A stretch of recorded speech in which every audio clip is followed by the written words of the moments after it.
Reaper is one of the most powerful, flexible, and customizable audio applications available.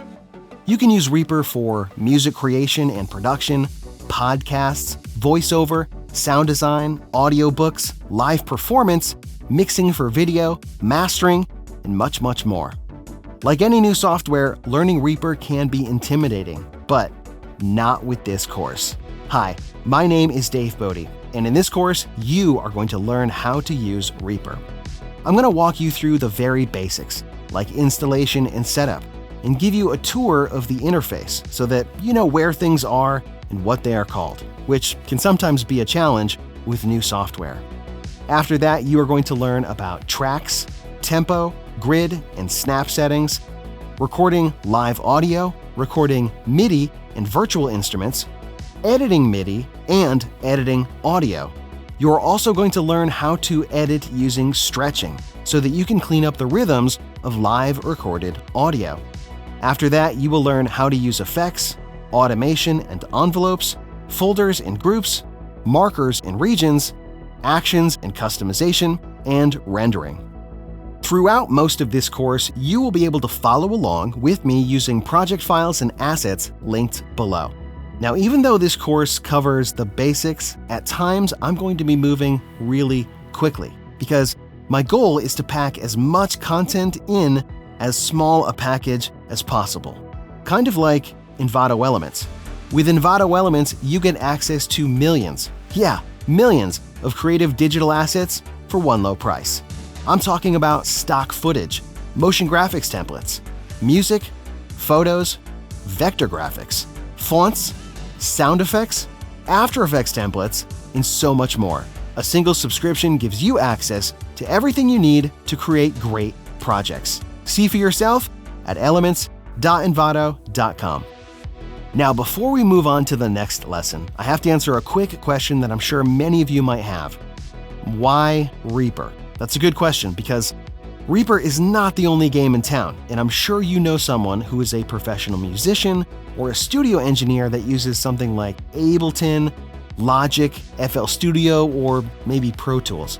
Those are all fine, but if you follow along with me in this course, you will find out that Reaper is the most flexible, customizable, the most frequently updated, and the most powerful audio tool out there. It works with all the plugins, there are no restrictions or limitations, and it's so small that you could have had it downloaded by the end of this sentence. And the cost is, as Reaper says, not so much. You can use Reaper for 60 days completely free in evaluation mode, and even after 60 days, it doesn't stop working. But if you are using Reaper after that, you should buy it because you'll be supporting a team that cares about its users and making the best audio software out there. All right, now that I've convinced you, let's jump into the first lesson, where you are going to learn how to install and set up Reaper for the first time.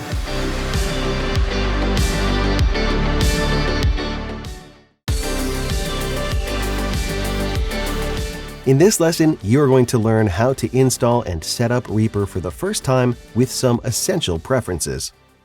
To get started, you can head on over to reaper.fm and click the download Reaper link on the top of the page. And then you're going to select your operating system of choice. I'm using Windows, so I'm going to download the Windows 64-bit version. Now, don't worry if the version that you're seeing here is older. Reaper is updated all the time, and there's no way I could make a course like this and use the same version that you are going to see when you download Reaper. But don't worry because pretty much everything is going to be exactly the same. Everything that I'm going to be covering in this course hasn't really changed in the last couple of years. So I'm going to click to install Reaper and walk you through this very easy install. I'm going to click yes to the EULA, and then the only thing that I'm going to do different than what you are going to do is I'm going to choose to do a portable install. A portable install is a really handy thing if you want to experiment with Reaper or try some different settings and not alter your main install. And because I already have a main install on my OS drive, I'm going to do a portable install, but you can just click next on that screen right there. And then I'm going to click install. All right, now that that's complete, I'm going to click close. And yes, I want to run Reaper for the first time. Now, the first time Reaper runs, it's going to scan my system for VST and VST3 audio effects. These are effects that may have been previously installed to some default folders on my OS drive, and Reaper's going to search for those and make those available in the effects list. Now, if you don't have VST effects, don't worry. I'm going to be talking about effects in more detail in an upcoming lesson.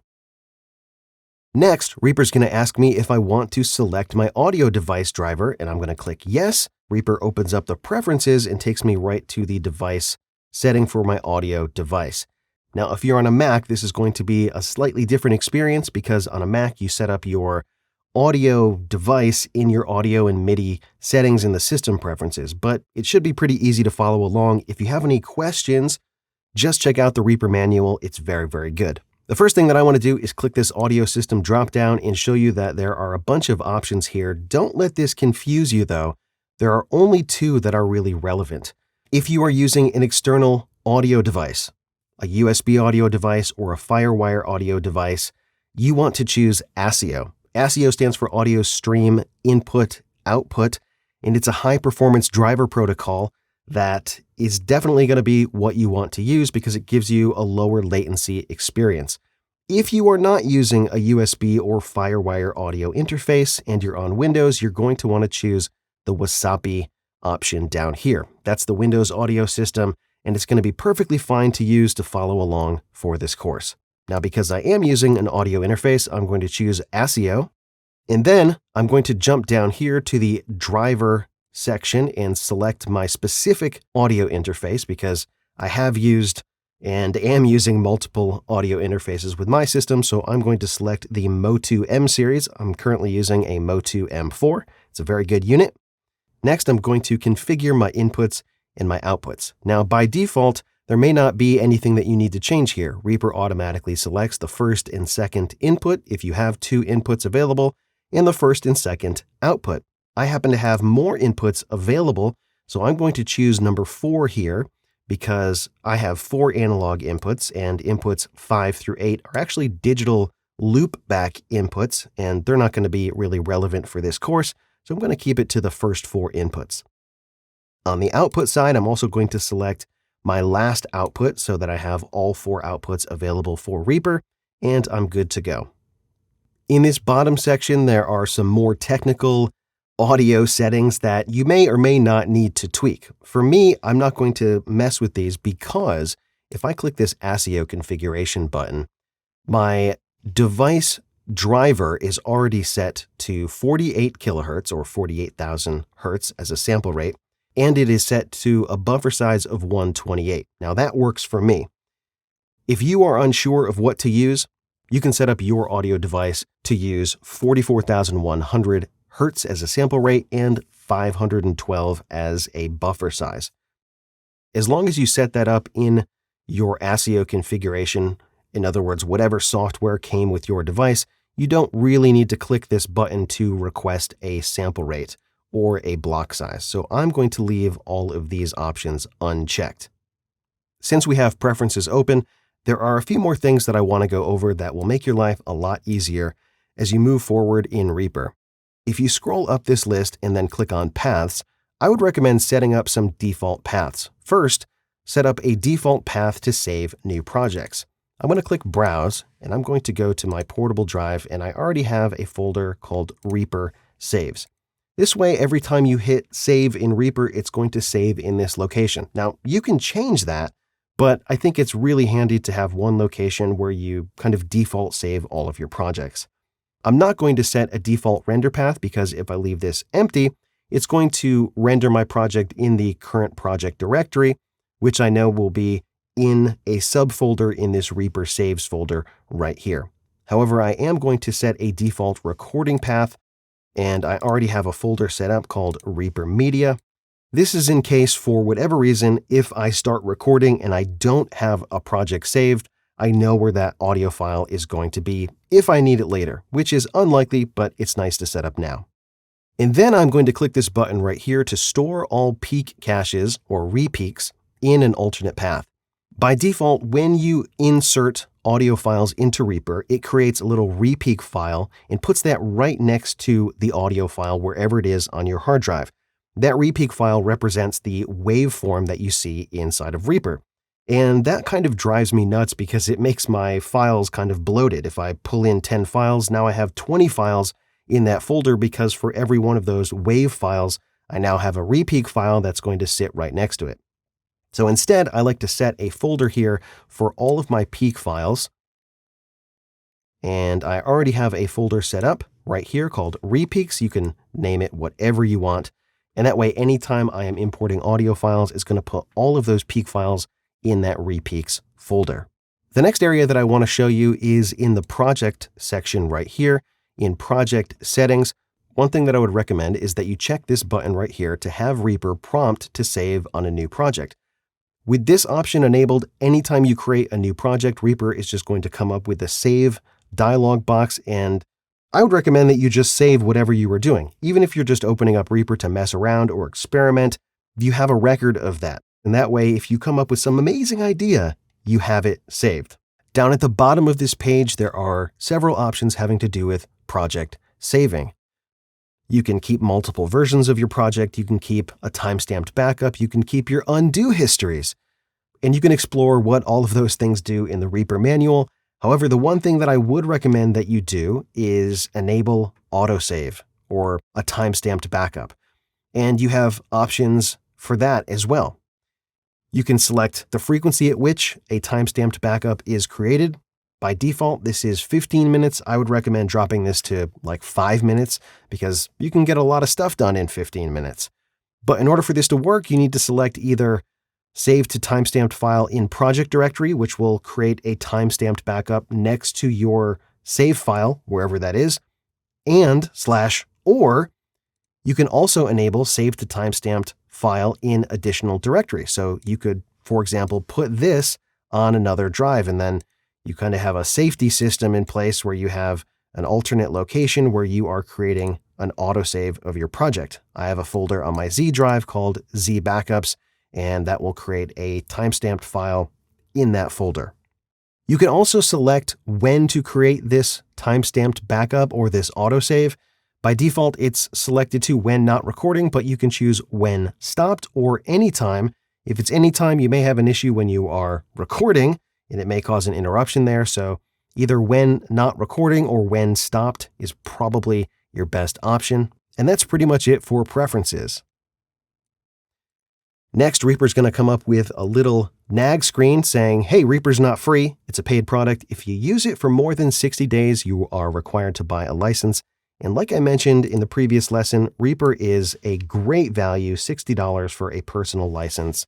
And that should cover, I would think, most of you, unless you are making buku bucks, and then you need a pro license for Reaper.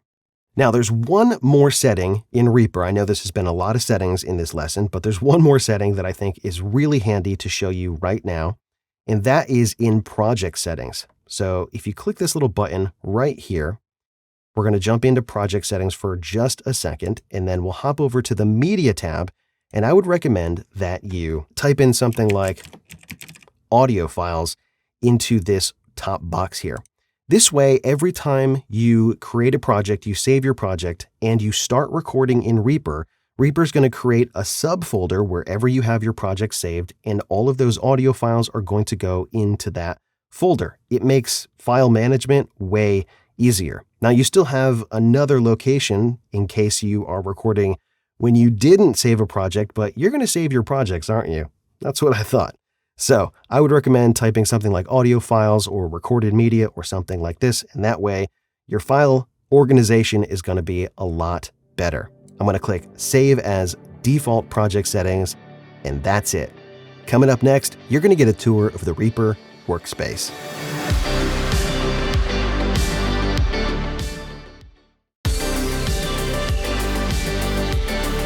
In this lesson, you are going to get a tour of the Reaper Workspace. Once you have Reaper set up and installed, you should see something like this. The Reaper interface is broken up into different areas and panels. This is the Arrange area. To the left of the Arrange area, you have the Track Control panel, which is currently empty, and you have the Mixer Control panel down here.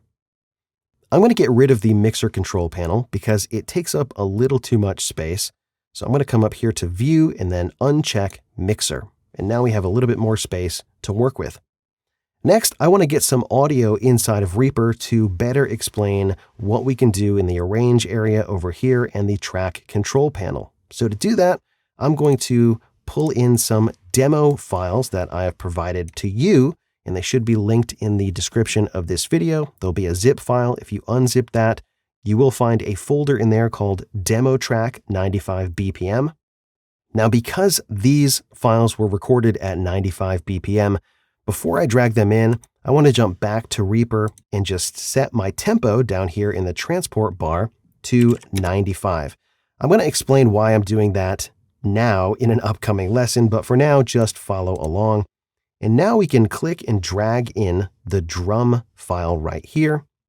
And you can see as I do, it's snapping to this grid. I'm going to pull it all the way over to the left. And it's snapping because I have snapping enabled over here in the main toolbar. And you can uncheck that and get more fine control. But for the most part, if you are working in a music context, you're going to want to have this grid here set up to the tempo of your project to make sure that all of your beats and your measures in the sections of your song are aligned properly. Otherwise, things are going to get real squirrely really quick.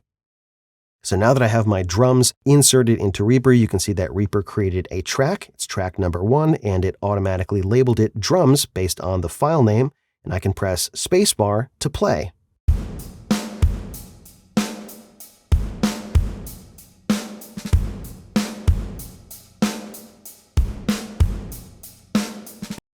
Once the play cursor reaches the end of the media item, it's automatically going to stop, but at any time you can just press the spacebar to play and stop.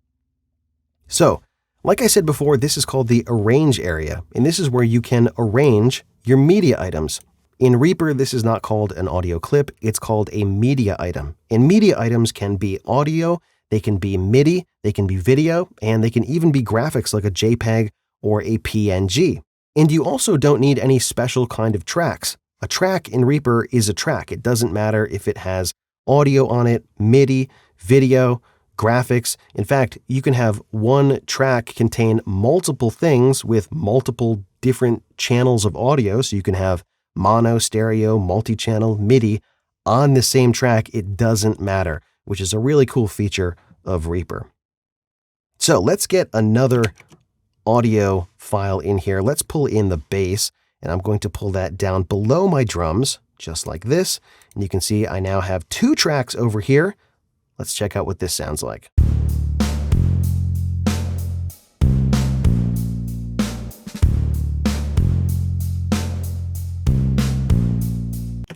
Finally, I'm going to pull in the last 2 tracks, and this time I'm going to do it together.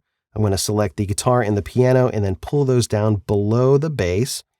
And then Reaper is going to pop up this little message saying, hey, you're inserting multiple media items. Do you want to put those on separate tracks or sequentially on a single track? I'm going to choose separate tracks because that's what I want. And now I have my guitar and my piano.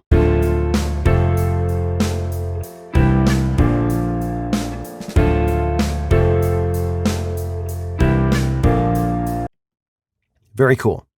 Like I said before, this is the Arrange area. And in the Arrange area, you can do a ton of things. You can move your media items around. So maybe you don't want the guitar to start at the beginning or the piano to start at the beginning. We can just pull those over. You can move one at a time. You can right-click and drag to make a rectangular selection, and you can move 2 items at the same time.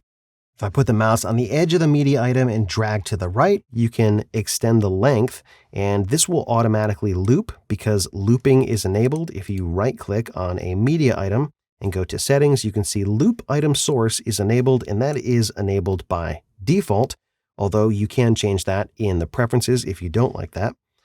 But because all of these have been recorded to be exactly 4 measures long at 95 BPM, I can extend these and they will loop seamlessly. So I'll just pull this out to be, let's say, 12 measures long. And let's have the piano come in right here, and then the guitar come in at measure 5. And I'll just extend these out a little bit longer. I'll hit W on the keyboard to bring the edit cursor back to the beginning, and then spacebar to play.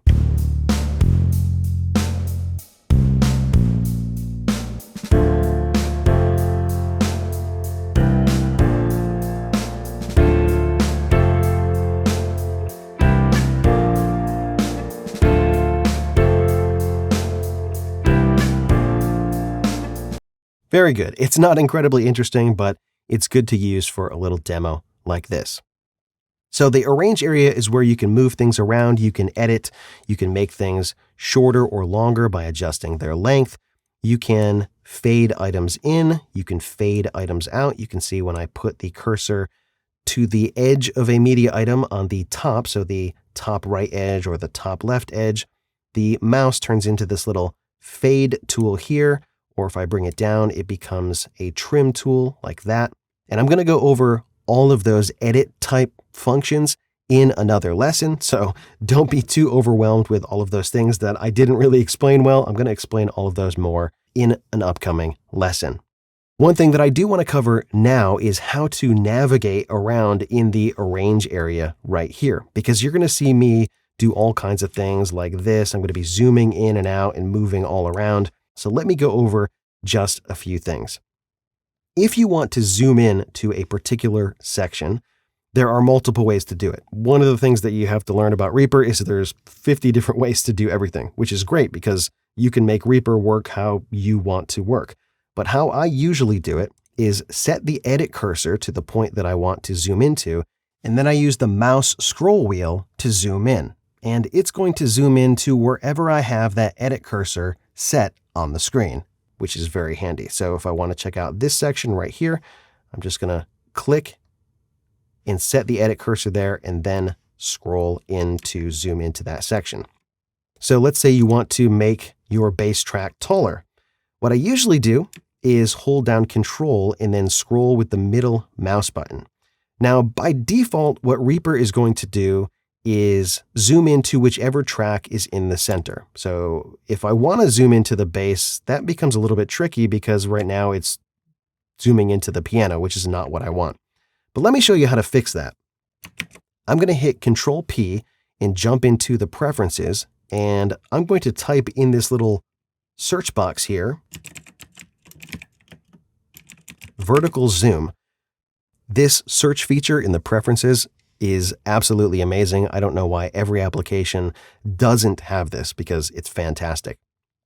And this is the option that I want to change right here, vertical zoom center. You can see by default, it's set to track at center of view, but I promise you, you will find that just as annoying as I do. So I'm going to change it, and I recommend that you change it as well to track under mouse cursor. Now you could, if you want to, change the horizontal zoom center as well. Currently, that's set to the edit cursor or play cursor, but you could also change that to the mouse cursor. However, in my experience, I find that way too fiddly because as I am zooming into a particular section, my mouse will inadvertently move, and then I will not be zoomed into the exact section that I want to. So I usually just leave this to the edit cursor, and that works for me. I'm going to click OK.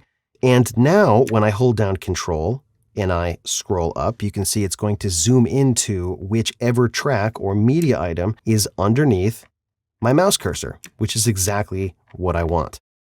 Another way to zoom into an area that you want to take a better look at is to hold Control and Alt and then right-click and drag. You can see I get this little magnifying glass tool, and there is a green highlight over the area that it's going to zoom into. So if I want to zoom into, let's say, just this drum section here, these 3 beats, I can just hold Control and Alt and zoom right in. It's very handy.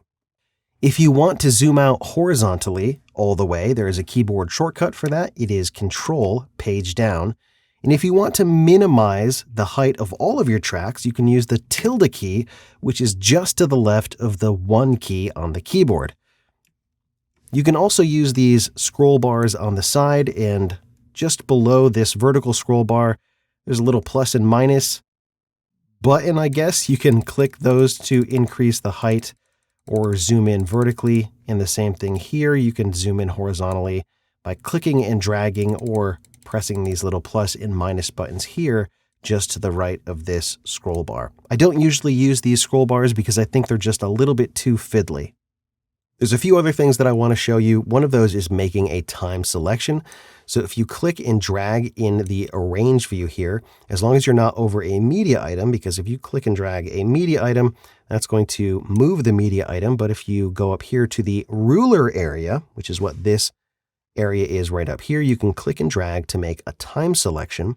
And then down here in the transport bar, you can see how big of a section that is. So that was 2 measures that I made a selection of. And that's because my current ruler is set to measures, beats, and subbeats. And then there's another time unit underneath, which is minutes, seconds, and milliseconds. Now, if I wanted to change that, all I need to do is right-click in the ruler area, and then I can come down here and change this to minutes and seconds. And now you can see that my selection has changed to minutes, seconds, and milliseconds. But for music, it's probably best to keep this to measures and beats. That makes the most sense. And with a time selection, there are a bunch of edit things that you can do. You can copy and paste in your time selection. You can loop in the time selection. Down here, you can toggle repeats, which is just off the screen. That little pop-up is just off the screen. You can see right there. You can toggle repeats, which is R on the keyboard. And that way, if there was a section that you just wanted to loop to practice, you can really quickly just create a section like this, press R on the keyboard to enable repeats, and then press play.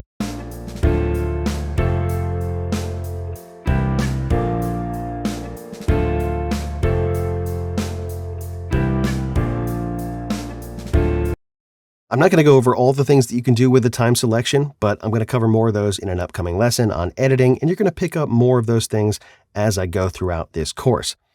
One thing that I do want to touch upon, which I did a little bit already, is the amazing right-click menus in Reaper. You'll notice that if you right-click in the Arrange area, you get a different menu than when you right-click on an item, or a track, or the Mute button, or some of these items in the toolbar up here, like the Snap and Grid settings, or the metronome. The right-click menus in Reaper are pretty fantastic. So if there's ever a thing that you want to change, odds are if you right-click on it, you will get the option that you are looking for.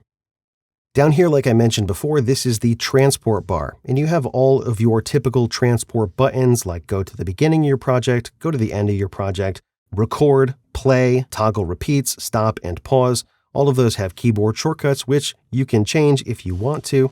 Over on this side, you've already seen that you can set a tempo, and you have a time signature setting right here. I'm going to go over those in more detail coming up real soon as well. And you have a playback rate knob right here. So if for whatever reason you wanted to slow down or increase the playback of your project, you can do that as well.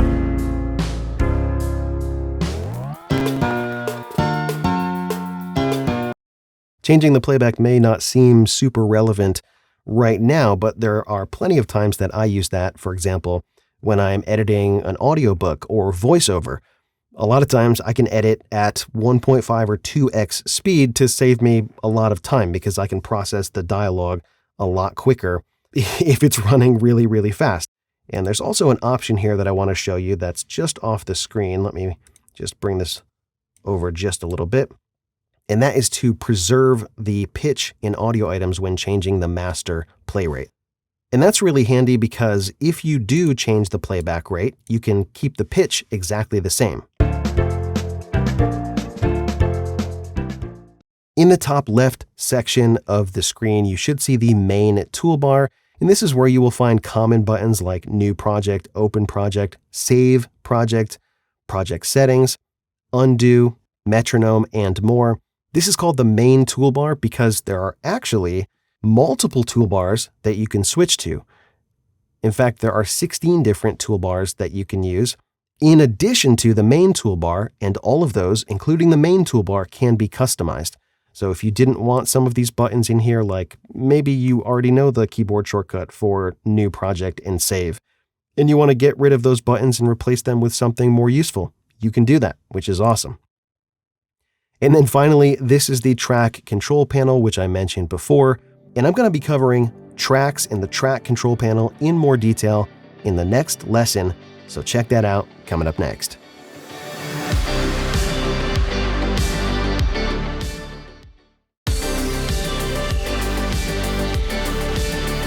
In this lesson, you are going to learn about tracks in Reaper. To get started, I'm going to create a new project, which you can do by clicking the New Project button right here, or going up to the menu and choosing File, New Project, or use the keyboard shortcut Control-N. And because I set up those preferences in a previous lesson to prompt to save on New Project and set a default save location for my projects, Reaper is going to open up right to my Reaper Saves folder, and I can name my project. I'm going to call it Tracks. And while this is open, I want to go over some of the save settings down here. One thing that I like to do with all of my projects, whether it's in Reaper, Photoshop, After Effects, Premiere, Blender, whatever, is I like to create a folder that contains my project files and all of my assets and all of the other files associated with the project. And you can do that really easily with this button right here. So now instead of manually creating a folder and then putting my project in that folder, Reaper is going to do that for me. And then in my project, if I decide to record any audio, all of that audio is going to go inside my tracks folder in a subfolder called audio files, which is why I set that up in the project settings in a previous lesson. These other two options are very useful as well. So this option right here will copy all media into project directory. And this is great if you have assets all over your drive or all over several drives, and you want to consolidate all of those. You want to pull them into one project folder. That's very useful for doing that. You can also convert your media if you have them in different formats, and for whatever reason you want those all to be a WAV file, for example, you can do that right here as well. You can also move all media into project directory, which is similar to copying, except with this move option enabled, it's going to remove the files from wherever they are and then place them in your project directory.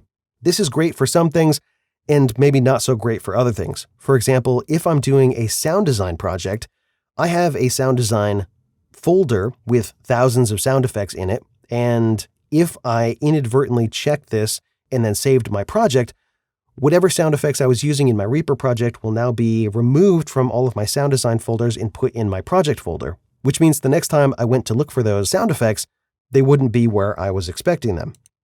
So use caution when you're using this option down here. I'm going to click Save, and let's jump in and talk about how to create tracks in Reaper. Like you saw in some previous lessons, this is super easy. If you right-click over here in the Track Control panel, you have 4 different main options for creating tracks. You can insert a new track or use the keyboard shortcut, Control-T. You can insert multiple tracks. So let's say, for example, we wanted to create 3 vocal tracks. You can type in whatever number or select from a drop down here, and then you can choose if you want those after the last touched track or at the end of the project. I'm going to click OK, and now you can see I have vocal 1, 2, and 3. Super useful. You can also insert a virtual instrument on a new track. And when you select this option, Reaper's going to open up the effects browser, and it automatically selects the instruments, and then you will have a list of all of the available virtual instruments on your system. Now, you're probably not going to have many of these, but you're definitely going to have these top 3, which come with Reaper. So if you select something like Resynth and then click Add, you're going to see it's going to create that track, and it's automatically going to arm that track for recording, which means you can play on your keyboard and you can get to recording that virtual instrument right away. I'm going to delete that track, and let's check out this option here, Insert Track from Template. This is a fantastic option if you find that you are inserting the same types of tracks in multiple projects. I use this, for example, for some more complex virtual instruments like Native Instruments Contact, where I have 16 different samplers running in one effects instance. And so I have in my main install of Reaper a track template that will build for me 16 MIDI tracks, 16 audio return channels, and it has all of the routing to and from Contact for the MIDI and the audio, and it saves me a ton of time because building that from scratch would take several minutes, and it loads in just a second. And to create a track template, it's super simple. You just select whatever tracks you want to make a track template, and then you right-click and choose Save Tracks as Template. Super simple. Finally, you can show the master track in your track control panel. Now, your master track is where all of the audio in Reaper gets routed to. So all of your tracks that have audio and virtual instruments on them whatever sends that you have and receives, that all gets routed eventually to the master track. And having that in your track control panel can be very handy so that you can monitor the levels and you can adjust your processing here if you want to. There's a couple other ways that you can view the master track, so you can also float this and dock it to the side or look at it in the mixer control panel, but you might find that it's useful to have here in the track control panel as well. I'm going to delete those tracks and I'm going to bring in the demo track 95 BPM tracks that you saw me use in a previous lesson. And I'm going to go over some of these track controls over here really quickly. If you've ever used any other audio software, a lot of these controls will be very familiar. On the left, you have a track number. This is the button to arm and disarm your track for recording. You can double click in this area here to change the name of your track. This knob here sets the volume for this particular track. You can click and drag to set the volume to wherever you want. If you want to reset this, you can just double click that knob and it'll go back to 0 decibels. Just to the right, you have a route button, and this will bring up all of the routing controls so that you can send audio to another channel. You can receive audio. There's a bunch of cool stuff that you can do with this, which you're going to learn about in an upcoming lesson. Then you have the effects button. If there are no effects on your track, the first time you click this, it'll bring up the effects browser, and then you can insert an effect, maybe something like re-EQ to put a basic EQ on your track.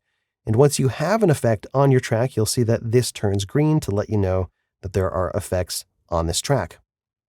The next button is the trim button, or it's labeled trim, and this will allow you to adjust the automation mode and make visible and arm various envelopes for your track. This can be a little overwhelming to look at because there are a lot of switches, but I'm going to cover this in a little bit of detail in an upcoming lesson.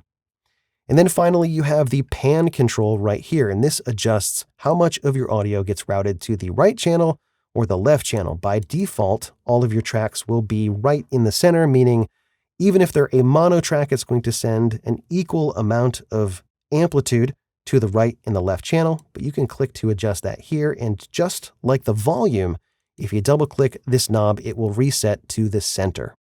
Over on the right side, you have a mute button, which does exactly what you think it would do. If you mute the drums, you can't hear the drums. And below that, you have a solo button. And with the solo button pressed, the drums are the only thing that you can hear. And you can control the mute on a single track, or you can control the mute and, in fact, most of these other settings on multiple tracks by selecting multiple tracks and then making an adjustment. So you can control the volume for all of your selected tracks, the pan, the mute, or solo. That's kind of a temporary way to create a track group so that you can make adjustments on several tracks at the same time. In the bottom corner, there is a phase button, and if you click this, it will invert the phase of your audio. And this can be very useful if you are mixing drums, for example. A lot of times there will be a top snare drum mic and a bottom snare drum mic, and sometimes it can sound better to flip the phase on the bottom snare drum mic so that you get the proper low frequency balance between those two microphones. Otherwise, you can get some phase cancellation, which doesn't sound that great.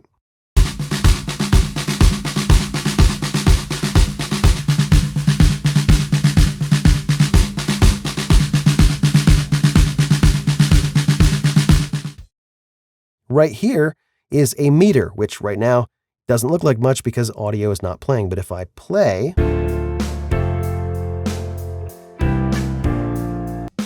you can see the meters light up here in all of the tracks and the master track up here, which brings me to my next topic, and that is customizing what the track control panel looks like.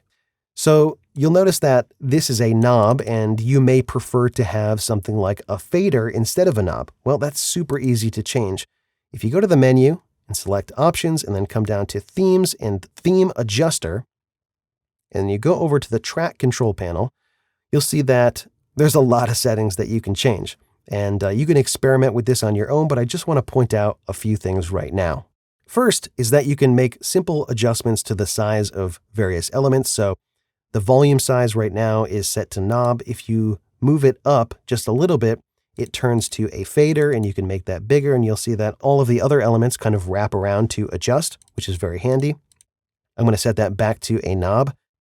One of the things that I like to do is get meter values on the meters, which will show up if you enable recording, but when you're just playing back, they are set to be hidden. You can see that right down here. Meter values, if track not armed, is set to hide.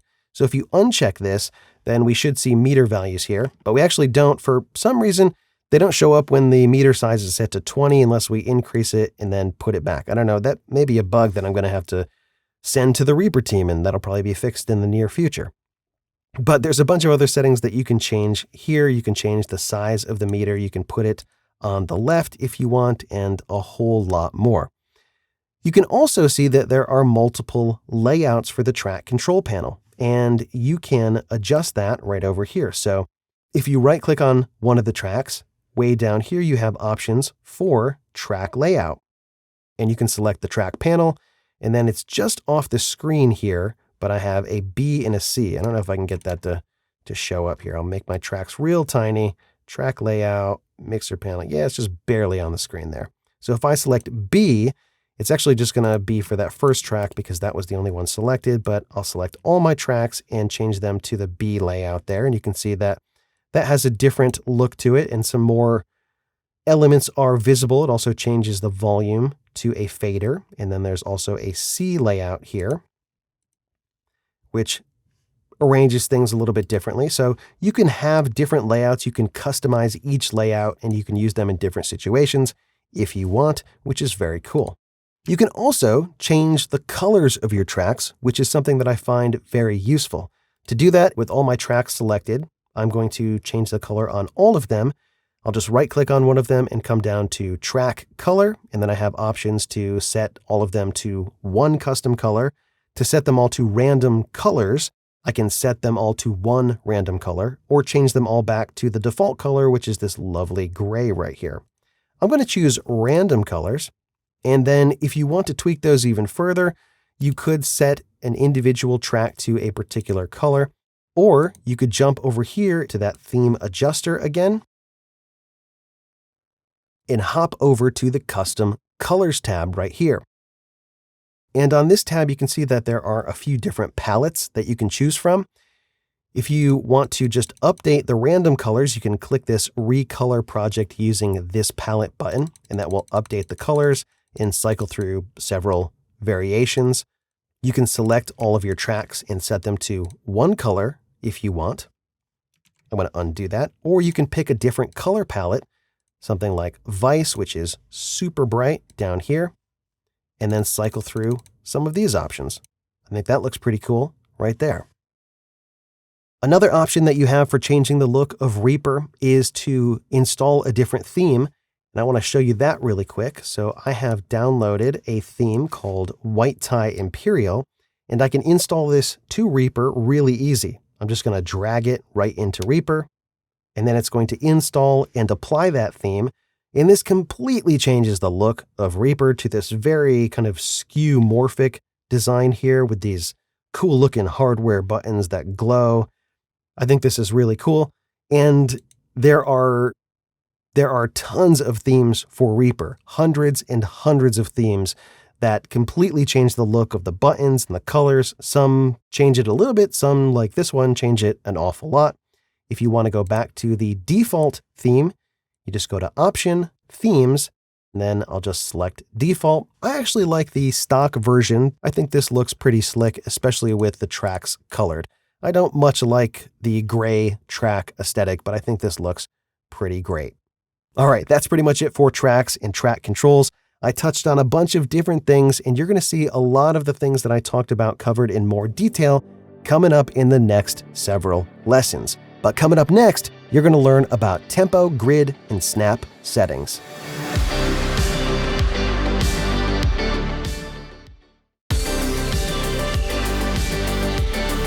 In this lesson, you will learn about tempo, grid, and snap settings. The first thing that I want to show you is what happens to media items in Reaper when you adjust the tempo. Right now, my project is set to 95 beats per minute. And my media items take up 4 full measures. You can see that right up here in the ruler. Here's measure number 1, measure number 2, 3, and 4. And at the end of measure 4 is measure 5, and you can see that there's nothing here. These media items are 4 measures long. Now check out what happens when I change the tempo from 95 to 110. In the arrange area here, things kind of shrank horizontally, and my items are now shorter than they were before. And you can see that right above each media item where it says rate 1.158. This means that they are playing back faster, but they need to play back faster so that they still take up the same amount of musical space, which you can see that they do if you look at this ruler and the grid here. They're still 4 measures long, but because 110 has more beats in it per minute, they need to be shorter. Check out what this sounds like.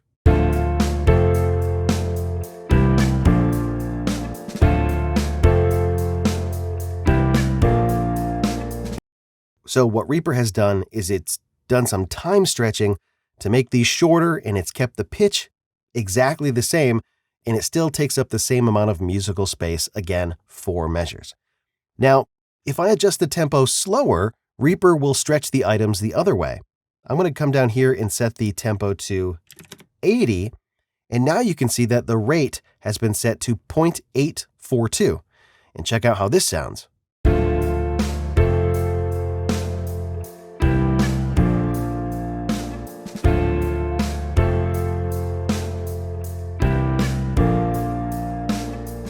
Now they're slower than they were before, but they're still taking up the same amount of musical time. This is the default behavior for Reaper, and it's very useful when you are recording and editing music. However, this is not always what you want. There are many times when you are going to want to adjust the tempo in Reaper, but you don't want Reaper to adjust the rate of your items. In order to do this, what you want to do is to change something in the project settings. But before I do that, I'm going to set this back to 95 BPM, and then I'm going to jump up here into the project settings, which you can find right here in the toolbar. In the Project Settings tab, there's an option to adjust the time base for items, envelopes, and markers. Currently, it is set to beats, position, length, and rate. But if you don't want Reaper to adjust the rate of your items, you can change this to time. I'm going to click OK, and now when I change the tempo, what you're going to see is that the grid is going to change, so the arrange area is going to change, but the length of my items won't change. Now you may be wondering why this is useful.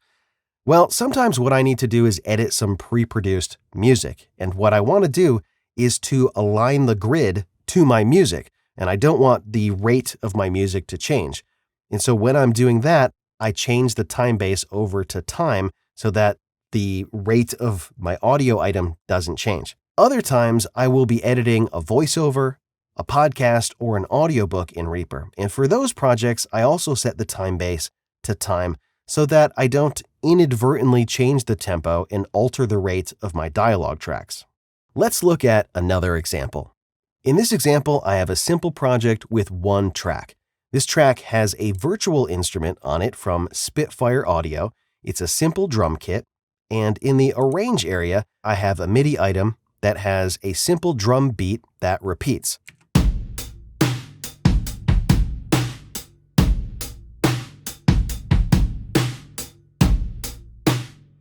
And it just repeats like that for a minute or so. In project settings, you can see that it is set to beats for the time base. And if I change the tempo from 70 to 80, check out what happens. Instead of adjusting the rate of the MIDI item, the MIDI notes actually align to shift to the new tempo. So you won't see a rate indicator above the MIDI item. In other words, instead of time stretching the audio, because this isn't audio, with MIDI, it's just triggering the notes at a different time so that they still align to the tempo.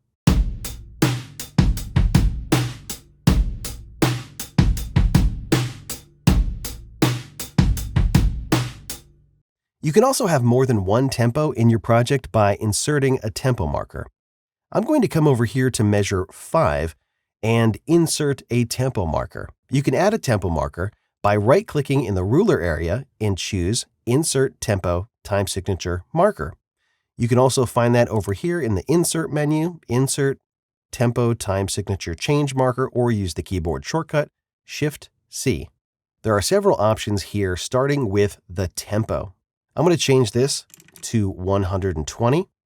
You also have the option to set a time signature. So my project by default was set to 4/4 time, but I could set it to a new time signature right here if I wanted to. I could also change the BPM basis. So instead of having one beat be a quarter note, I could have it be an eighth note or one of these other options. I'm going to uncheck this for now. You also have the option to set a different metronome pattern if you want, and you can gradually transition tempo to the next marker. But I'm just going to leave all of these at their default, and I'm only going to change the tempo to 120 and click OK. Now, a couple of things changed in the Arrange view and the ruler area here.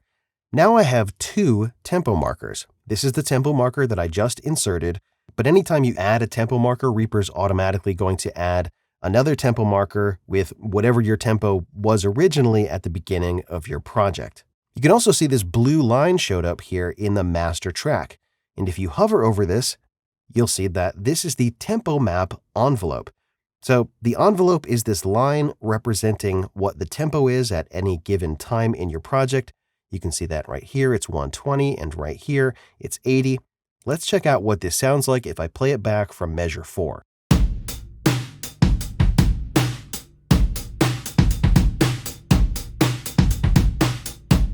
So you can see right at measure 5, we have that increase, and it jumps immediately to 120 beats per minute. Now I'm going to double click on this first marker here, and I'm going to show you this option right here, and that is gradually transition tempo to next marker. So right now, it's maintaining 80 BPM right until measure 5, and then it instantly goes to 120. But by checking this and then clicking OK, now it's going to slowly increase the tempo over these 4 measures until it gets to measure 5. Check it out.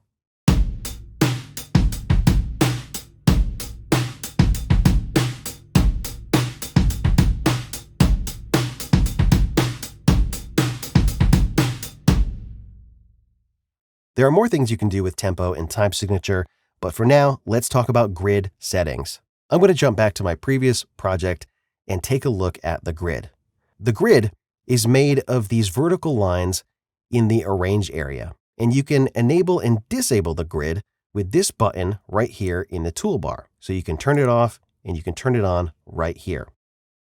The grid helps you to align your media items and arrange your project, and it can be adjusted to fit your needs.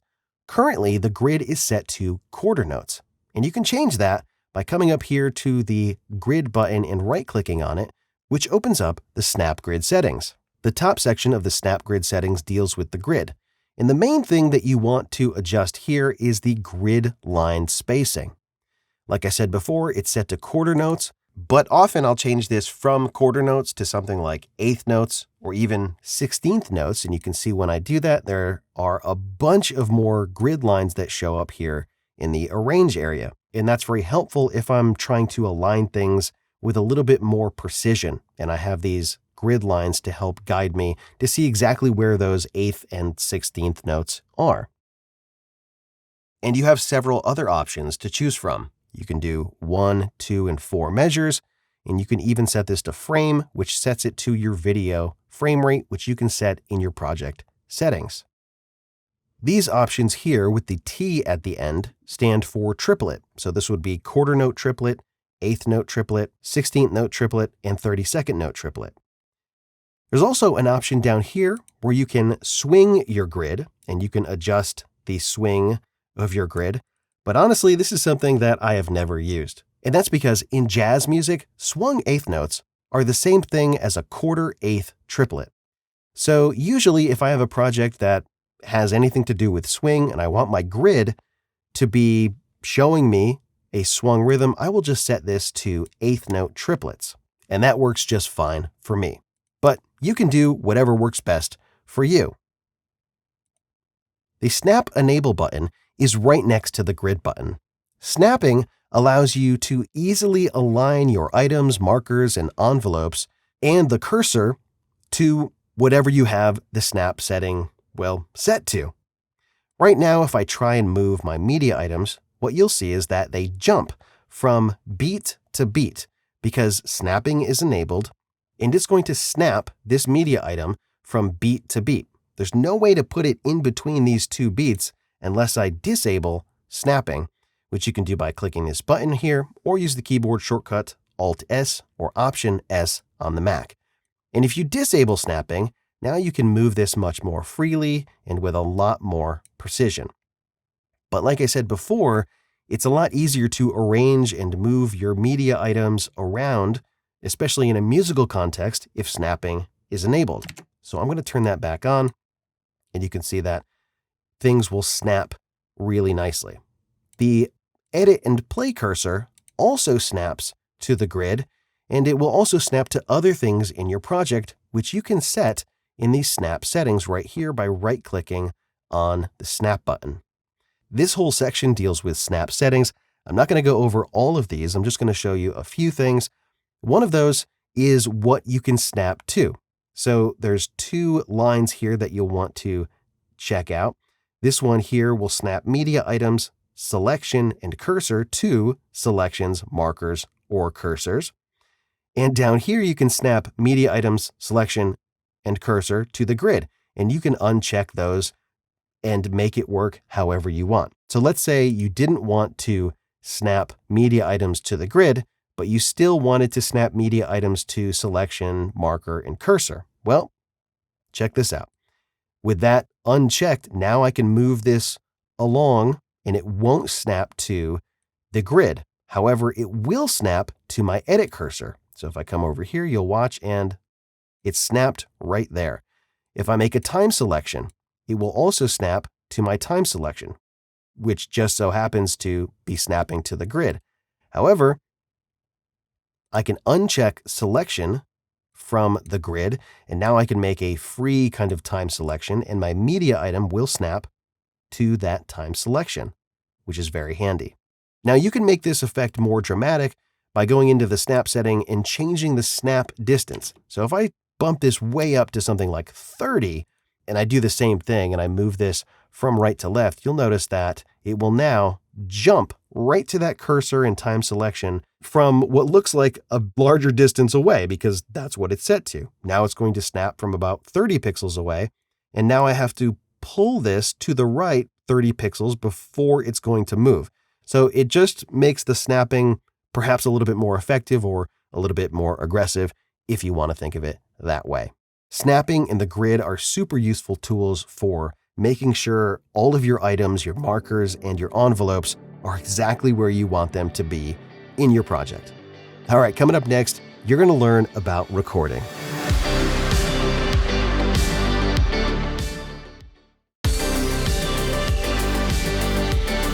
In this lesson, you are going to learn about the basics of recording in Reaper. I set up a new project here in Reaper, and my plan for this lesson is to show you some of the recording options in Reaper in the context of a real-world project.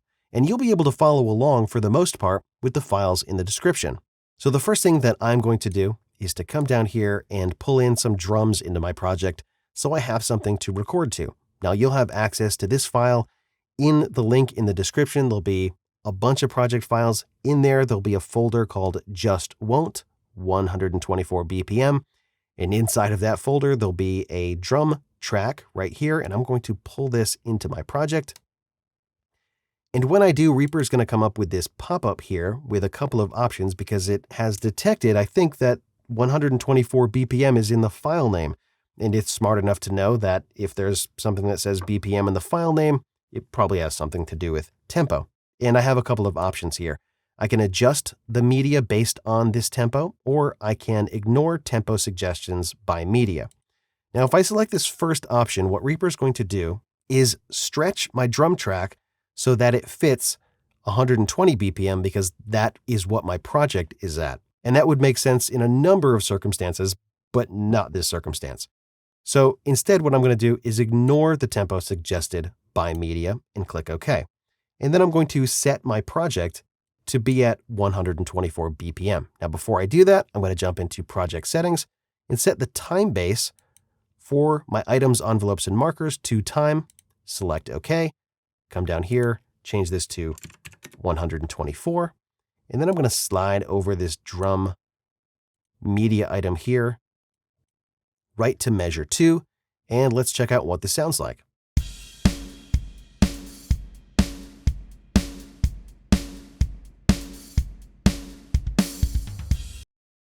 It's a pretty simple drum track, and I'm going to use it as the base for recording some other instruments. Now, before I move forward, I need to change the track color because I do not like looking at these gray tracks. I'll just select a random color there, and I'll add another track to start recording. So with my new track, I'm going to name this bass because I'm going to record bass guitar. And if you have a bass guitar, you can follow along. If not, keep watching because you're going to learn a lot in this lesson. Once my track is renamed, I'm going to arm my track for recording. Now, when I arm my track for recording, you are going to see some activity here in the meter, and you're also going to hear some kind of weirdness in the audio. And that is because record monitoring is on. Now I'm going to click record monitoring 2 more times to set record monitoring to off, which you can see as I hover over that little button right there. When record monitoring is on, it's taking the input from your audio interface, it's going into Reaper, it's processing it, and then it's coming back out of Reaper. And when you hear it, it is always going to be slightly delayed. This delay is usually called latency because it arrives later than when it went into your audio interface. And right now, I have about 7.5 milliseconds of latency. In other words, that's the time that it takes from whatever input is selected to go into my audio interface, to go through an analog to digital conversion, be processed by Reaper, and then go back out of my audio interface through a digital to analog conversion, and then make it to my ears. It's about 7.5 milliseconds. And if you have no other way to monitor the inputs on your audio interface, this is definitely going to be an option for you. On my audio interface, and I'm guessing on your audio interface, there's probably an option to enable hardware monitoring. With hardware monitoring, there is no delay. It literally routes the input to the output so that you can hear it without this latency, which is more optimal for recording. Now, it's at this point in the lesson when I need to have a quick talk about feedback. Right now, I'm going to be recording electric bass guitar, and I have it plugged directly into my audio interface. But anytime that I'm recording a microphone in the same room that I have my studio monitors, I always turn my speakers off. And this is because if I don't, there's a pretty high probability that feedback will occur. Feedback happens when you have a microphone that is being amplified by a speaker, and they're both in close proximity to each other. The output of the microphone is amplified by the speaker, which is then picked up by the microphone, which is then amplified by the speaker, which is then picked up by the microphone, and so on and so forth. It creates what's called a feedback loop, and it's self-oscillating, which means once it starts, there's no way to stop it unless you turn down either the output of your audio interface or the input for whatever thing is feeding back.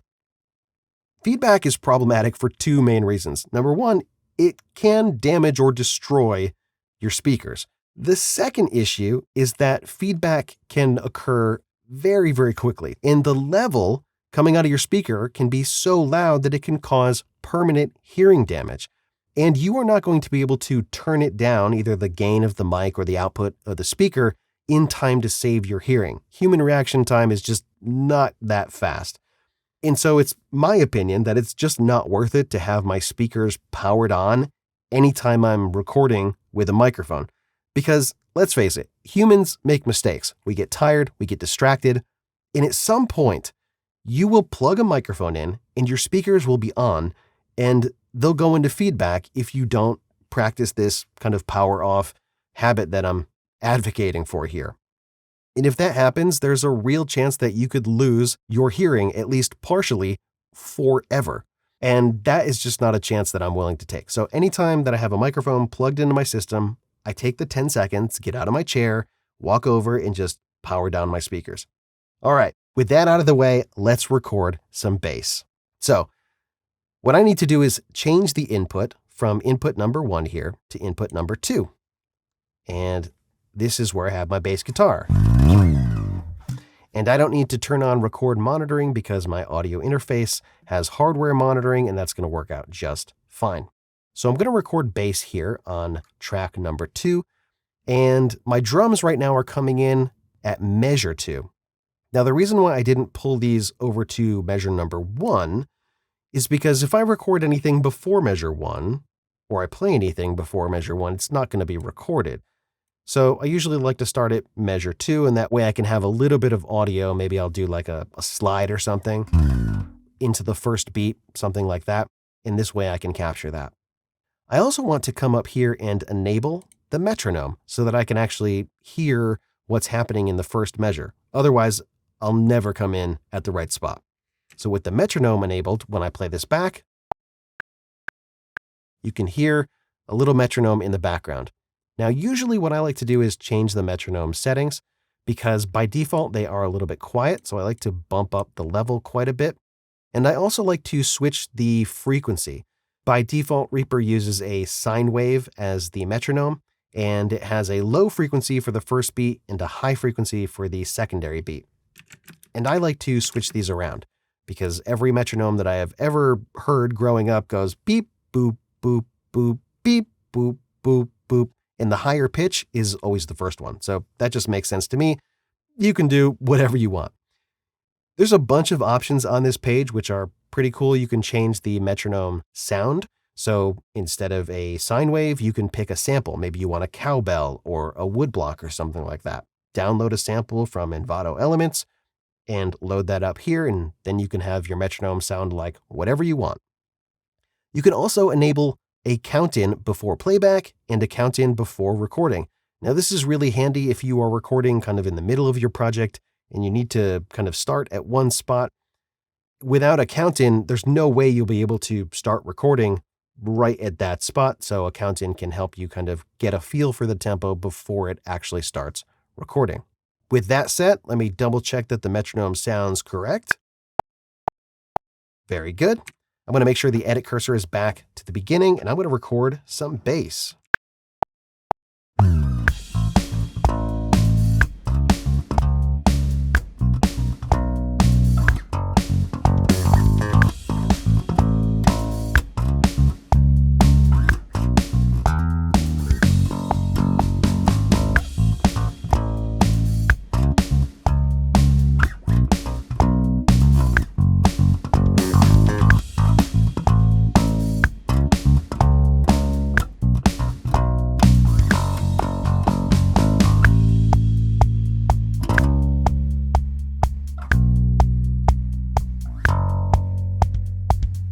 All right, that was good enough. Not perfect, but it's good enough for this example. When I stop the recording by pressing the space bar, Reaper has a pop-up and it is asking me what I want to do with my new audio files. Do I want to save all of them? If I recorded on multiple tracks, there would be more than one file right here. Right now, there's only one file, but if I was recording on multiple tracks, there would be multiple files here. And you have options to save all, rename selected, delete or delete all. You can also disable this pop-up from coming up in the future by unchecking this button right here. And once that is unchecked, Reaper's just going to save everything. So even if I record nothing, it doesn't matter. It's going to be saved, but that's going to streamline things for this lesson. I'm going to click Save All, and let's listen to what I recorded.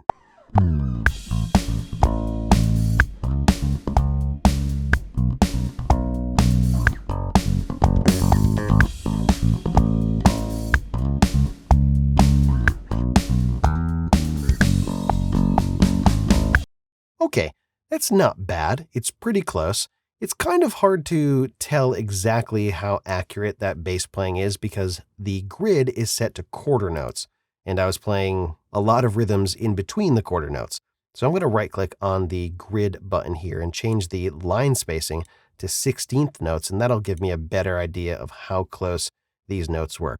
A lot of them were pretty close, but they weren't all perfect. Let me play back this beginning part here, and let's see if there's an area that I can clean up a little bit more.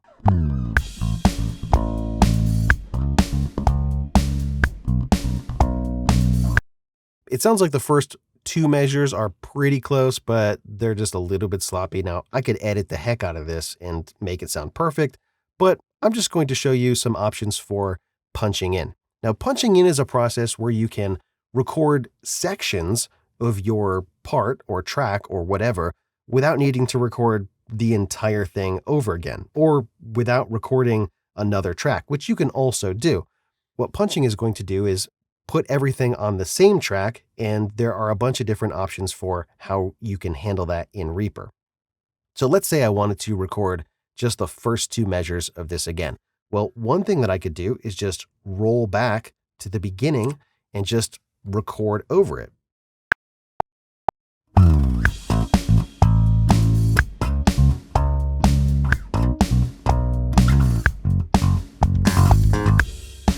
I enabled recording myself and then I stopped it, and you can see that what I have down here is a new take. So this is the new audio that I just recorded. You can see that right up here. It says take 2 of 2. If I select this one up here, it says take 1 of 2. And so if I want to hear this new take, I just select it down here and then I can play it back.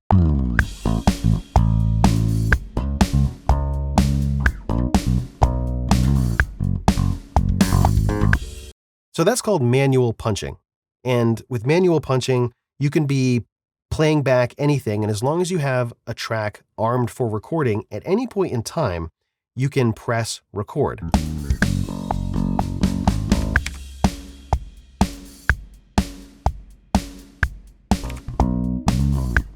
And then when you press Control R again to disable that, you can manually stop the recording.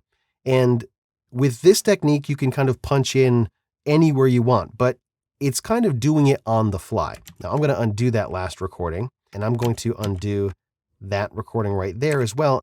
So instead of manual punching, I'm going to show you auto punch. If you click on options, you'll see that right now it's set to record mode normal.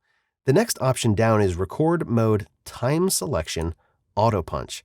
So with this option enabled, if you make a time selection, so let's say I wanted to re-record just this section and I wanted it to stop right here, Reaper is going to automatically start recording right here and stop recording right here, which is a lot more precise, especially if you are recording by yourself, which I'm doing right now.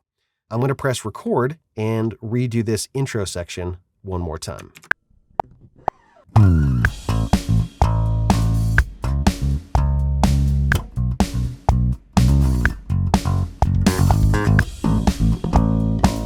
And you can see now I have this take right here, and it stopped recording right here. Now, before and after this new recording, you can see that there are empty takes right down here. And if you don't want to see that, you can come up here to the options and then go down to take behavior and then uncheck display empty takes. And now you'll only see anywhere that you've recorded another take, and anywhere that you have not recorded, it'll just kind of look normal. So that's auto punch time selection. Really, really handy for very precise punches. Another option for punching is right here, record mode, auto punch selected items. I'm going to select that, and I'm going to play a little bit more and find a couple of other sections that I want to re-record.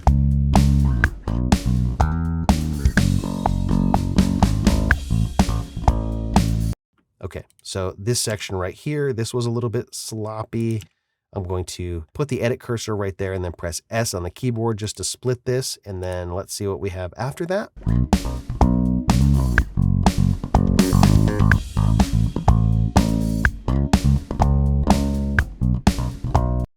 Okay, I'm going to punch in right here as well. I think it was fine, but this will be a good example. And now I'm going to select these two media items. I'm going to bring the cursor back just a little bit, maybe to measure 8, and I'll play from here and press record, and Reaper is going to punch me in for these selected media items.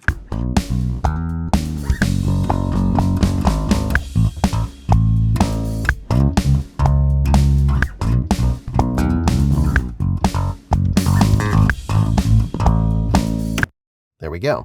And that is super easy. So that's a great way to punch in multiple sections in one pass. So you wouldn't have to go and individually record each one of those sections. You can just split them, select them, and then select the option to record auto punch selected items. Super easy.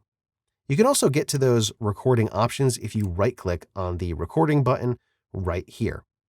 And you can see that the recording button itself changes to this different shape here. This kind of looks like a camera. This is record auto punch items. And it looks like this when it's record auto punch time selection.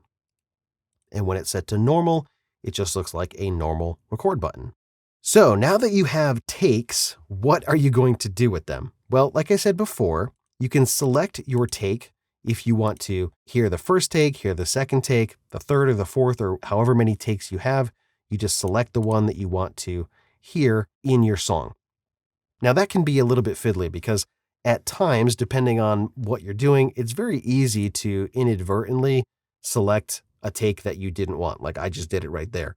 So if you don't want that to happen, there are some options, and I'm going to select all of my second takes here. And then if you right click on these items, come up to take, there are a ton of options here.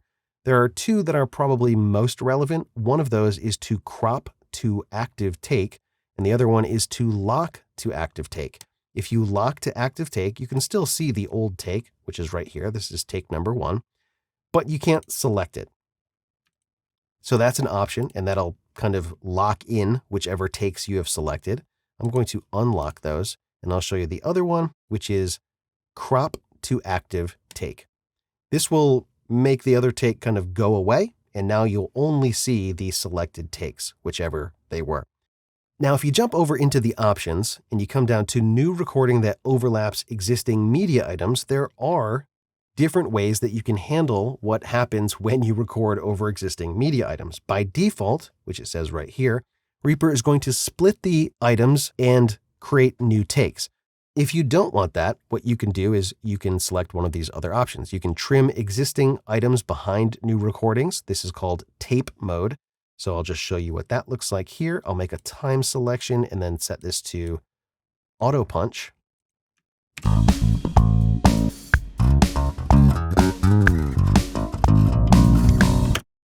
I don't think I played that right, but it doesn't matter. It's just to kind of show you here. So instead of creating that new take and splitting the items, what Reaper has done is inserted this new media item and trimmed whatever was behind there, which is fine. Now in the manual, this is labeled as a destructive process, because if you kind of move this, you'll see that there's nothing behind here anymore. But it is another way to kind of punch in that doesn't use the take system, and you may prefer that. There is another option on top of that, which is create new media items. And when you punch in now,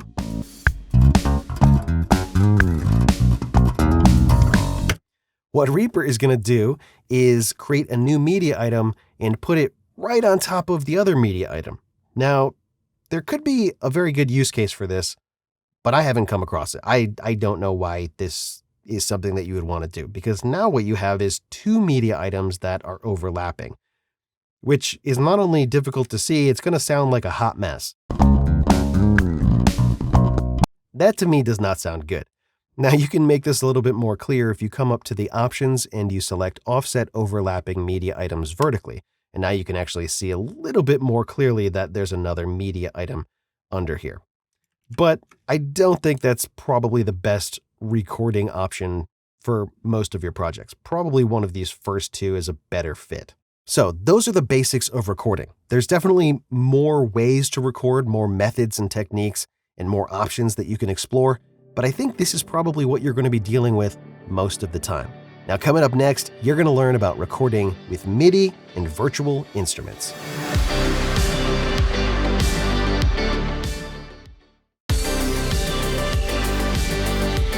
In this lesson, you are going to learn how to record MIDI and use a virtual instrument. I'm picking up just about where I left off in the previous lesson. Between then and now, I've recorded this guitar track right here, which sounds like this.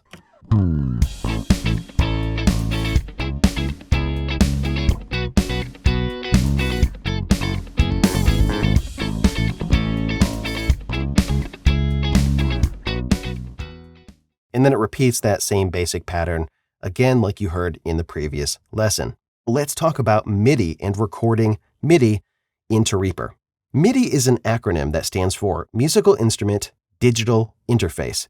And according to the Wikipedia article, it is a technical standard that describes a communication protocol, digital interface, and electrical connectors that connect a variety of electronic musical instruments, computers, and related audio devices for playing, editing, and recording music. And that last part there is how I'm going to use MIDI in this lesson. I'm going to use a MIDI keyboard that is sitting on my desk to input some note information into Reaper, and that will trigger a virtual instrument to give me access to some additional sounds for my song here. Now to get started, I need to jump into the preferences and enable my MIDI keyboard. So I'm going to hit Control P on the keyboard and jump into preferences. Over here on the left, I'm going to come down to MIDI devices, which is underneath the audio section here. And in the MIDI inputs section right here, I'm going to find my MIDI keyboard. It's right here. I'm going to right click on it and choose Enable Input. And that's it. Now my MIDI keyboard works in Reaper. Now, while I'm in Preferences, I'm going to show you something else here on the left side underneath Plugins and then VST. And I'm going to show you how to add some additional paths to point Reaper to any locations where you might have additional effects or virtual instruments installed. I'm going to click on Edit Path List, and then you can choose this option right here, Add Path. And you can see down here, I've added 2 paths on my S drive, one for 32-bit plugins and one for 64-bit plugins. Once you have added your path where you have installed your effects and instruments, you can come over here and then click on Rescan and then rescan VST paths for new or modified plugins. And that's it. I'm going to click OK and then come over here to the track control panel, right click and choose Insert Virtual Instrument on New Track. Reaper is going to open up the effects browser with the instruments selected right here on the left. And now I have access to all of the virtual instruments on my system. And if you're following along and you are new to Reaper and recording, you probably don't have this many, but you definitely will have these 3 right here. Resample-O-Matic 5000, Resyn Doctor, I think that's how you say that, and Resynth. Those 3 are Reaper effects, and they're okay. Resample-O-Matic is probably the most useful out of those 3. But instead of showing you how to use those, which I don't think are super useful in the grand scheme of things, I'm going to show you how to use a very simple and free virtual instrument called Mr. Tramp 2. This is a pretty old virtual instrument, and it only comes in 32-bit VST format. But that's totally fine because you can get it for Mac and PC. It sounds really pretty good, and it's free. So I'm going to select this one and then click Add. Over here on the left, you can see my new track is set up, and this is my instrument interface. It's super basic. There are 5 controls, and I'm not even really going to mess with any of them. You can see my track is already armed for recording. Record monitoring is on, which is necessary if you want to hear the instrument. And if I play on my keyboard, I can hear this electric piano sound. So to record this instrument, I'm going to bring the edit cursor back to the beginning by pressing W on the keyboard. I want to turn the metronome on, and then I'm going to press Ctrl R and play some simple chords.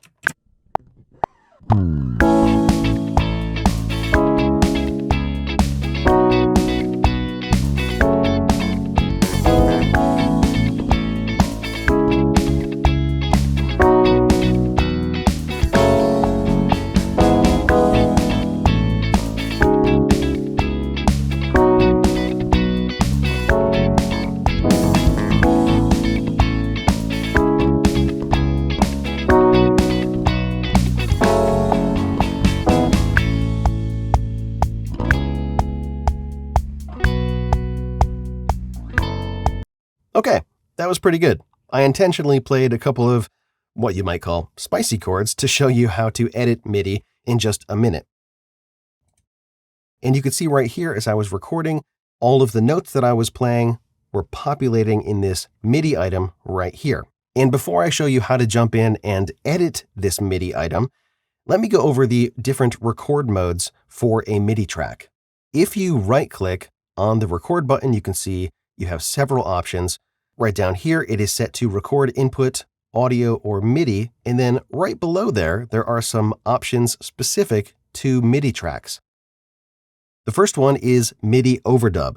With MIDI overdub, you can add new notes on any channel within existing items, preserving what you already have. So let me show you what this looks like.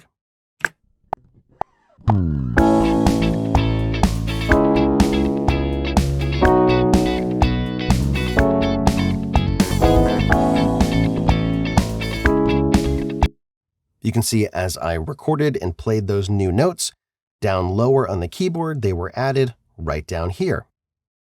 Let's look at another option. With MIDI replace, from the time you start recording until you stop, existing MIDI notes will be removed and any new material played on any channel will be recorded in their place. Check it out.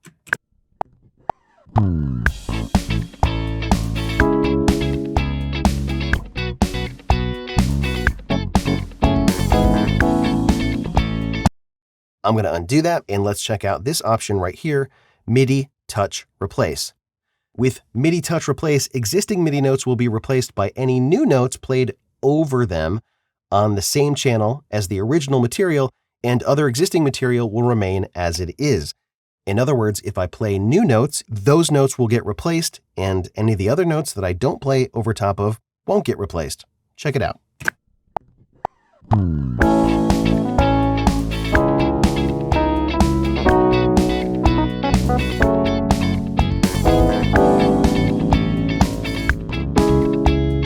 So you can see, as soon as I started playing new notes, everything underneath whatever note that I played got replaced. And then as soon as I let go of the keyboard, whatever note was already there remained intact.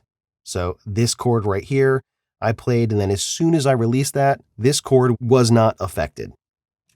I'm going to undo that, and let's check out the last mode, which is MIDI Latch Replace.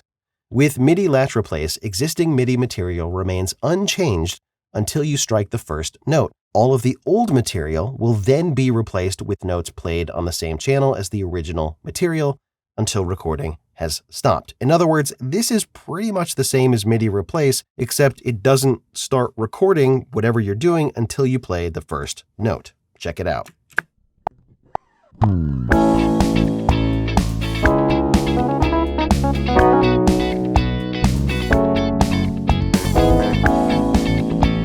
So as soon as I started playing, it kicked over into that latch mode, and then anything from that point on was replaced whether I was playing notes or not. I'm going to undo that, and I'm going to switch this back to MIDI overdub because this is normally how I leave all of my MIDI tracks set up. The next thing that I want to do is clean up my MIDI recording. I need to adjust the rhythms and clean up some of those spicy notes, and you're going to learn how to do that coming up next.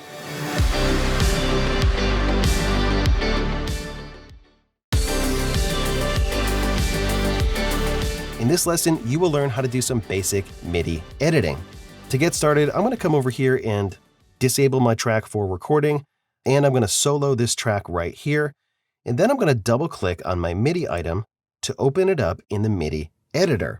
And this MIDI editor is really fantastic. You can do a ton of things. You can quantize, transpose, lock your notes to a specific scale.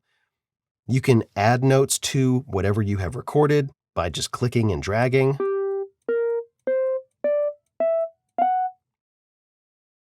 You can trim your notes, make them longer or shorter. You can adjust the velocity by clicking and dragging near the top of your notes. So if you wanted to make this chord quieter, which is a little bit annoying to do like that. And the other way that you can do that is to just click and drag down here in the velocity lane, which doesn't make as much annoying noise. And you can see that my notes are going lower with their velocity, which is displayed once you start making a velocity adjustment there. If you push the value all the way up to the top, that is the loudest a MIDI note can be, which is 127. And if you pull it all the way down, it's 1, which is the quietest. And so you can adjust how loud or soft your notes are, just like that. You can also delete notes. So I'm going to delete those extra spicy notes that I put in there and make another adjustment to this velocity, just like that, to bring it closer to the velocity of these other notes. The coloring of the notes indicates their velocity. So now that I have adjusted that first chord, you can see that the first chord is all the same velocity, which is why it's all the same color. One of the things you're going to be doing quite frequently is using quantization to clean up the rhythms. Quantization is a process where Reaper will move your MIDI notes to the closest grid line. Now, just like in the Arrange view, the MIDI editor has grid lines here, which you can set right down at the bottom. Currently, it's set to 16th notes, and you can set the type of 16th notes. Right now, it's set to straight, but you can also do triplet, dotted, and swing with this dropdown right here. So quantizing is going to move my notes, which are already pretty close to being right on the beat, but it's going to get them even closer. And it's going to take care of a couple of these other areas where the rhythms are a little bit not so great. So I want to zoom into the beginning here so that you can see what quantization is going to do a little bit better, and press Q on the keyboard. That's going to bring up the Quantize Events window right here. And you can see as soon as this popped up, all of the notes shifted just a little bit. And that's because this is set to quantize all notes. And right now it's only set to position, but there are a few more options. You can do position and note end, position and note length, note end only, and note length only. I'd like to point out that there are a lot more quantization settings if you switch this over from Use Grid to Manual. When it's set to Use Grid, it's a little bit unclear what the difference is between position and note end and position and note length. It looks like it's doing something, but it's not easy to tell. If you switch this over to manual mode, now position and note length makes a little bit more sense because there is a drop down for length and you can set a specific note length for all of your notes. You can make them all whole notes, all quarter notes, and you have a lot more flexibility with these settings right here. I'm not going to go into all of these settings because I think for this particular example, it's going to be good enough to switch this over to Use Grid and set this to position and note length. And now all of the notes that I have played have been locked into the grid. Now, depending on how well you played your MIDI notes, this may or may not work perfectly. Let me undo that, and I'll show you over here if there were, let's say, a bunch of notes that were a little bit too early, like this, and you quantized everything, they're going to be snapped too early. So sometimes what I will do is look at the thing that I have played and then do some really quick manual adjustments. Sometimes I will select all the notes and just shift some over so that they're closer to being in the neighborhood of where they need to be and then quantize. So for example, what I would do here is pull all these notes over to the right to get them a little bit closer and then quantize everything.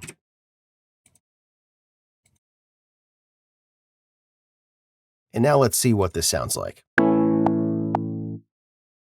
I'm going to turn off the metronome because I don't really think I need that right now.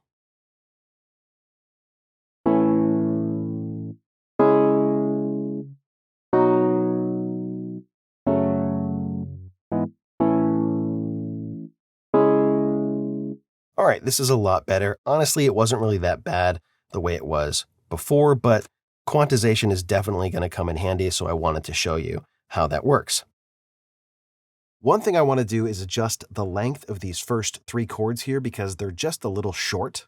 I could have played this with my sustain pedal, but I didn't because I wanted to show you how to clean these up a little bit, and sometimes editing with a sustain pedal can get a little bit tricky, so you can manually adjust the length of your notes just like that.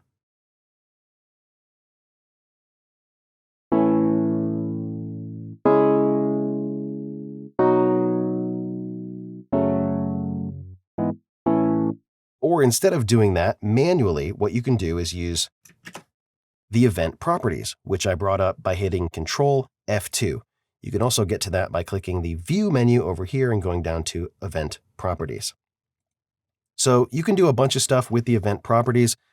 One thing that you can do is to set all of your notes to the same length. So what I would do here is type in 0.3.75, which will set them all to 3 3/4 beats long, which is 3 beats and a dotted eighth note, and then click apply. And that's a super fast way to set a bunch of chords or notes to the same length, which can be very handy in a number of circumstances. Let's say I wanted to do the same thing here. I'm just going to retype that in, 0.3.75, done. And so you could select all the chords that you know need to be that length, like this. Bring up that event properties window again and adjust all of those to the same length. Now this chord right here didn't start at the correct spot, but I'm just going to move it over to the left a little bit. There you go. And then other times it's faster just to do this manually. So I would jump in here and just kind of zoom in and make a quick edit like that and like that. Now this chord here sounds a little bit too quiet. So what I would do is adjust the velocity so that chord kind of jumps out just a little bit more. Maybe that's too much. I'll just bring it back down just a touch. And so that's a really quick way that you can adjust the note length and the rhythms, the start and the end of all of your notes in your recording. Now, what about some of these spicier chords? Let's take a look at this right here. Okay, that wasn't right. So what I'd probably do is bring the velocity of this note down a little bit, adjust the length, and then figure out what's going on here. But actually, because this is a repeating pattern, I really don't need to do that. What I can do instead is just delete all these notes, take this section right here, and then just paste it right here. Well, let me delete this one straggler. There. And this should line up perfectly. Let me unsolo this.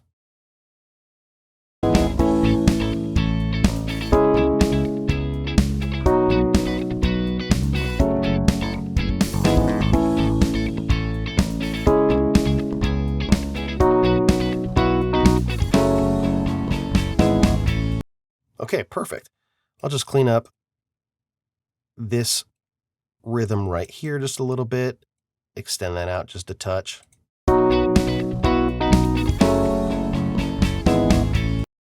And then extend this out just a skosh.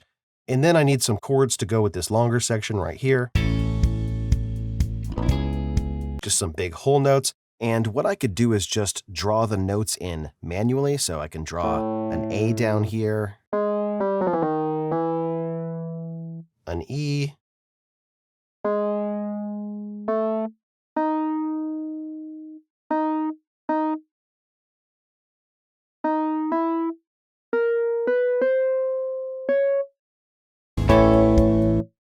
grab all those and adjust the velocity back down.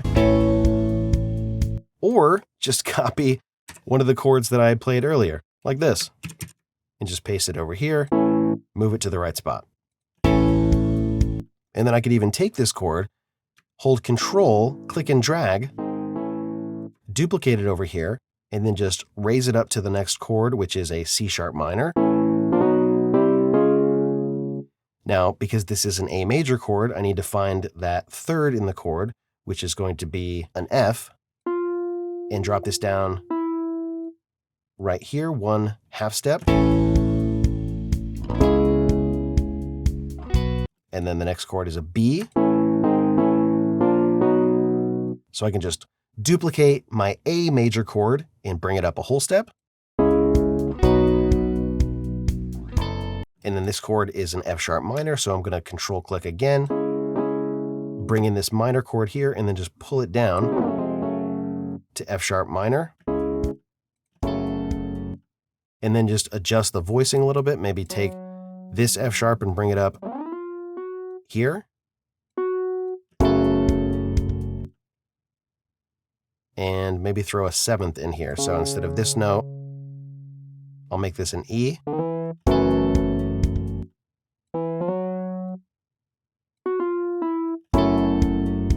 Or something like that. Now, maybe you feel like after you have done all of your edits to your notes and you've quantized everything, that it sounds a little bit what you might call robotronic or unnatural, and you might want to give it a little bit more humanization. Well, good news, there is an option to do that as well. If you press H on the keyboard, you can bring up the Humanize Notes window, and you can adjust the timing. So I'm going to select all notes here, and then I'll just give this a little bit of wiggle here, maybe 25%. We'll just adjust the timing just a little tiny bit. The timing bias will shift kind of where it's adjusting the timing. When it's set to 0, it's kind of going to adjust 22% positive or negative. You can see some of the notes are ahead of the beat. Some of the notes are behind the beat. If you shift it this way, it's going to move everything towards the left a little bit. You can also humanize the velocity. So I'm going to click OK, and then let's say I wanted to adjust the velocity of this one chord, which is currently all at the same velocity. I'm going to switch this back to selected notes, pull the timing back to 0, and then just adjust the velocity. And you can see that down here, it's adjusting the velocity of this chord to just make it sound a little bit more human.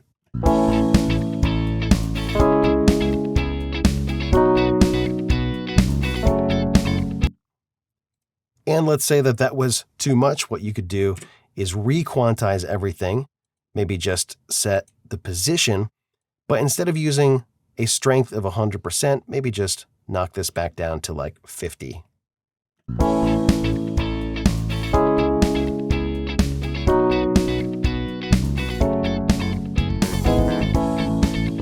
All right, I think that sounds pretty good. I didn't clean up all of my spicy notes in there, but now you have an idea of how to do some basic MIDI edits, which is going to be super useful. All right, coming up next, you're going to learn how to do some basic audio edits, so check that out coming up next.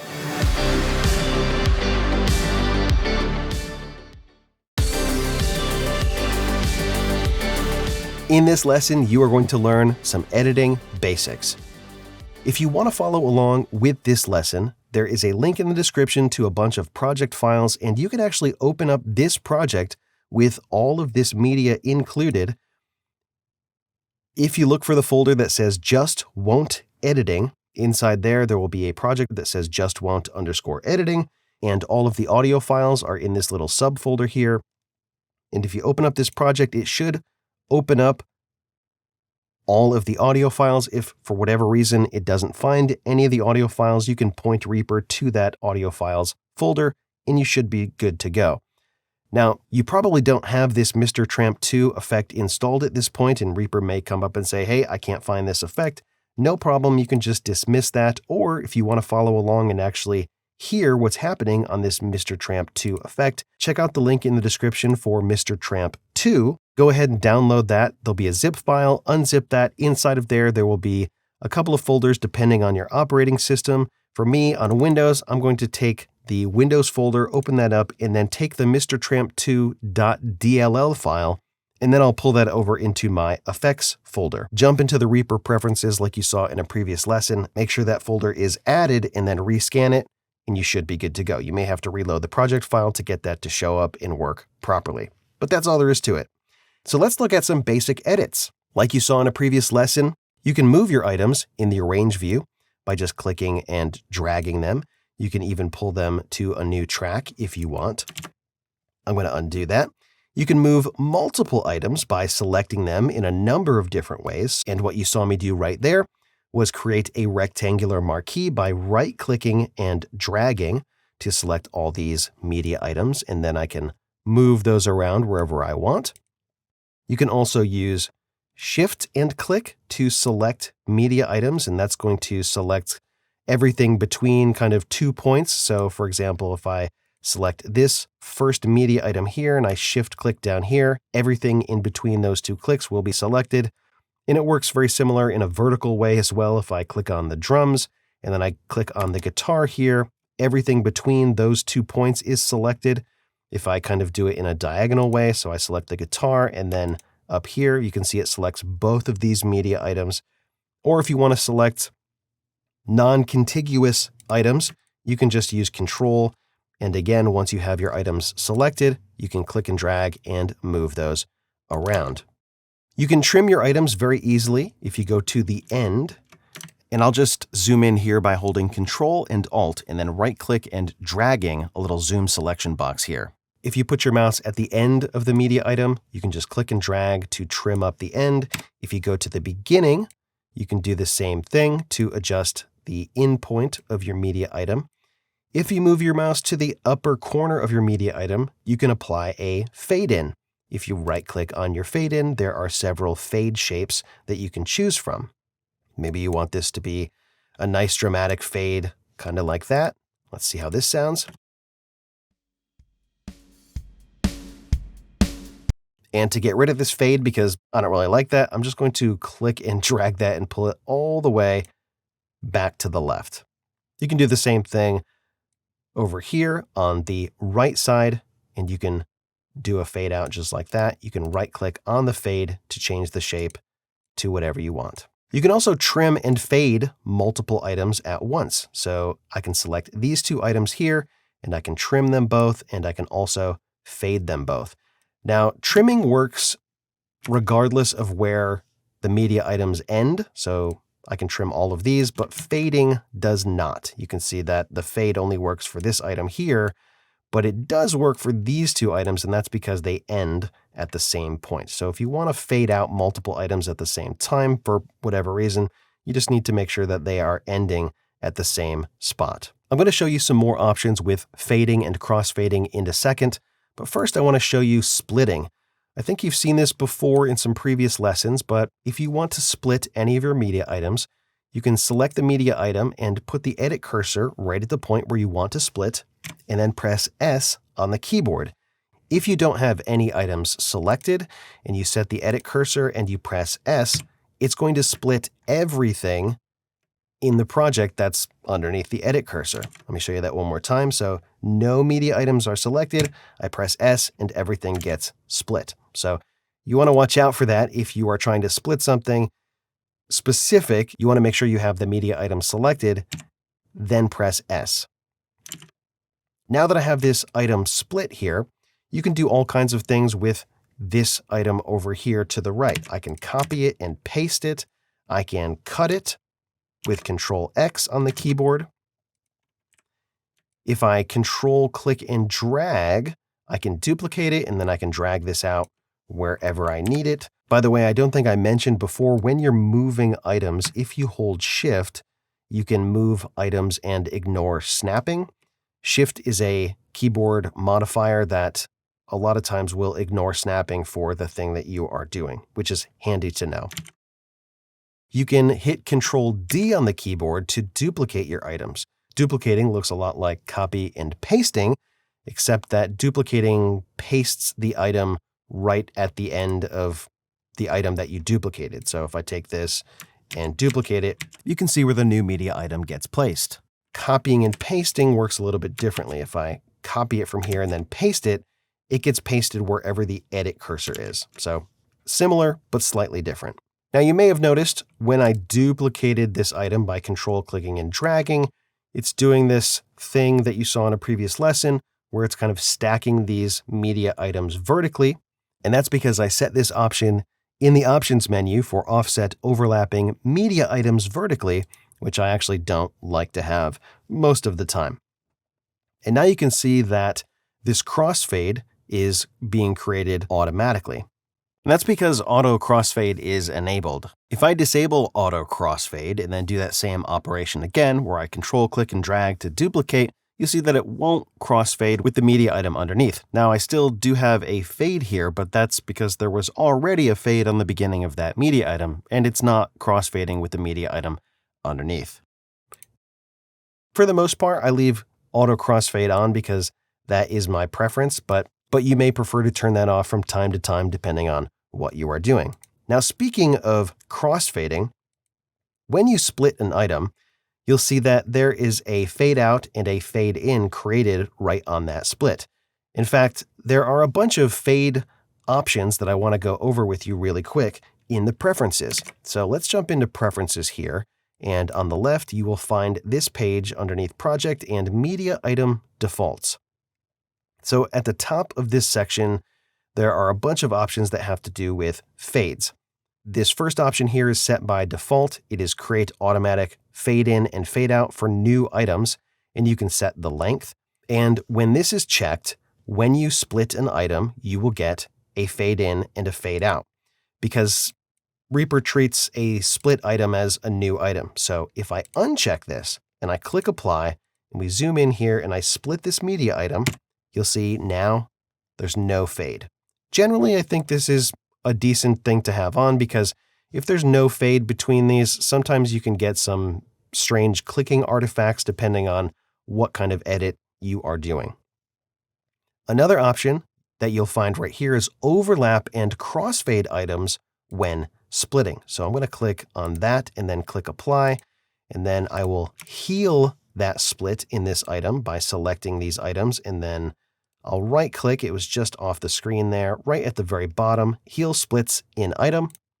Now that split is gone, but if I resplit it, you'll see that now there's a crossfade that appears right here, which can be very handy depending on the type of edits that you are doing. Now you want to watch out for doing crossfades right on the beat if you are editing something like drums, because you can see that the crossfade kind of alters this waveform a little bit. Let me undo that and then redo that. And it may affect the transient attack, which means the spiky bit at the beginning of the drum hit, and it may make that sound kind of dull or mushy sounding. So you either may want to turn this off or adjust where that crossfade is happening. I'm going to turn snap off and undo that split right there. And if I split it over here, it's not really going to affect this drum hit at all. There's not necessarily a right or a wrong way to do this. It kind of depends on what you are editing. Now you can also adjust the timing of this crossfade. By default, both this option and the above option are set to 10 milliseconds. Generally, I like this to be a little bit faster for something like drums, maybe 2 or 5 milliseconds. So if I click on 5 and then click apply, and I undo this split and then resplit it. Oh, actually, I think I set it to 50 milliseconds when actually I wanted 005. So let me change that and click apply. And now when I split this, you'll see a very small crossfade. You can make it even smaller, just like that. And that can help if you're making some really tight edits and you want to maintain a crossfade to make sure that there's no clicking sounds that happen, but you need to tighten those up significantly. Another option that you may find handy is this option right here. Do not set fade in, fade out for imported items. Generally, I like to leave this checked because when I'm importing items, I don't necessarily want Reaper to put a fade on those, because I prefer to do the fade manually. In fact, I don't necessarily want Reaper to create automatic fade in, fade out for new items either. So I'll click apply there as well. You can also set the default fade in, fade out shape right here. If you don't like this particular curve, you can choose another one, and you can do the same for the crossfade shape right here. I'm going to go ahead and heal that split right there. Healing, by the way, works only if you have not moved your media items. So if I split this and then I turn off snapping and I move this media item ever so slightly and I try to heal it, it's not going to work. So if I did that and I wanted to get rid of that split, probably the best option would be to just delete that media item and then just edit this over here to get that to be the correct length. Now, speaking of length, you can see as I increase the length of this particular media item right here, it's looping. I think you saw this in a previous lesson, and looping is on by default on all of the types of media items in Reaper. So if I increase the length of this MIDI item down here, you can see that it's going to loop. And looping is fine in some situations and definitely useful, but I prefer not to have it on by default. And you can set that right here in the preferences in the same section as those fades and crossfades that we were just looking at. Right down here, there are options for loop source for imported items, loop source for new MIDI items, loop source for recorded items, loop source for glued items. And I think generally, I prefer to uncheck all of those. And that way things won't loop. Now, everything is still going to loop in this project because they're not new items. But if I create a new item, and you can do that by control clicking and dragging, you can see when you hold control, the cursor changes to this little pencil tool here, and that will actually create a new MIDI item. And if you increase the length of this MIDI item, you can see that it's no longer looping. But if I wanted to set all of the items in my project to not loop, I can just select all of them, go to Item Settings, and then uncheck Loop Item Source. And now if I take my drums and increase their length, they won't loop. And I can see right here, there's a little triangle that indicates that's the end of this media item, but you can see that it's not looping, which is generally how I prefer to work in Reaper.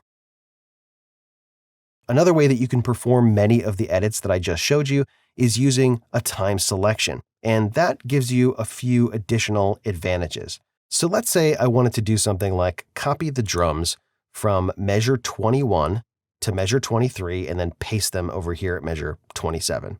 Well, what I could do is split the drums right here, split the drums right here, copy, and then paste. Super easy, but it's a couple of extra steps that you don't actually need to do if you know how to use time selections. So instead, what I could do is create a time selection, and you can do that by clicking and dragging up here in the ruler area or clicking and dragging in the arrange area, as long as you are not over any item, because if you click and drag over an item, you're going to move the item. But even if you are over an item, if you hold control and then you right click and drag, you can create a time selection. So I'll create a time selection right here, make sure my drums are selected, and then I can use the keyboard shortcut Control-Shift-C to copy within time selection, set the edit cursor here, and paste. Now this has a couple of advantages because now I can paste the contents, and if I clear my time selection by hitting Escape on the keyboard, I haven't split my item. And splitting your item unnecessarily is generally not a great idea because if you have that crossfade option selected, that can slightly alter the attack of some of the drums or some of the other instruments, and it's best to leave the audio intact whenever possible. So using time selection is a very handy thing to know. There's a lot more that you can do with time selections, but I'm going to leave it there for now. Another thing that I will do very frequently is adjust the volume of my media items. So I'm going to zoom into the bass guitar right here by holding Control-Alt and then right-clicking and dragging.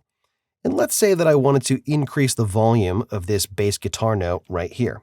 There's probably a dozen different ways that I could do it, but one way is I could just split this item right here.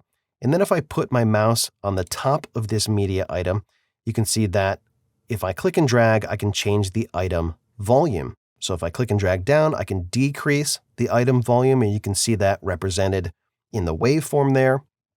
And if you hold Shift and you drag up, you can increase the item volume, which is also very handy. Although you can do it this way, this is not my preferred way of doing it because it is a little bit finicky. For one, it's not always easy to get my mouse right on top of the media item to make this adjustment, especially if the tracks are a little bit shorter. It's very easy to kind of overshoot and then click on a bunch of stuff and maybe, move something or make a time selection that you didn't intend to. And after you have already made an increase in volume, so you can see that this item has been set to plus 3.83. If I try and adjust the volume again, and I move in any direction, it's going to snap down to 0 first before I can decrease the volume.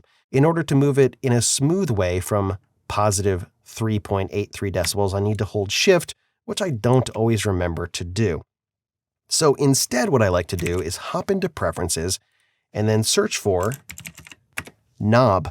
And that will take me to this page right here, Appearance, Media, and there are a bunch of options for media item buttons. One of those that I like to use is for the volume knob. So if I click on this and then click Apply and OK, now you can see that there is a volume knob above all of my media items.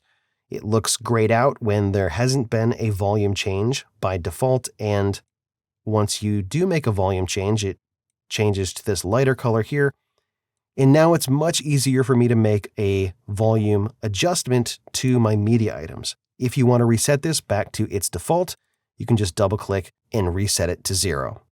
Now, for those of you who have eagle eyes, you may be noticing that this guitar media item right down here is set to positive 1.45, but the item volume is set to 0. How is this possible? Well, there's another way to set the volume for media items. Like I said, there's like a dozen ways to do everything in Reaper, or sometimes more. And right after I recorded this guitar part, I made a small adjustment to the item volume in the item properties. And you can get to the item properties by right-clicking and then choose item properties or use the keyboard shortcut F2. And there are a bunch of item properties right here that you can adjust. But what I had done after I had recorded it is made a small adjustment to the volume right here and just bumped it up a little bit. There's also options for normalization, which you can do right here, and that will bring up some normalization tools. But this is another way that you can adjust the volume of media items. And then if I click OK, you can see that it's been brought up to positive 2.83, but there's no volume change right here. So that's just another way that you can do it as well. Both options work, and you can do whatever works for you. There are a few more things that I want to show you with editing, but you're going to learn those in the next lesson, where you learn about stretching items and using stretch markers. So check that out coming up next.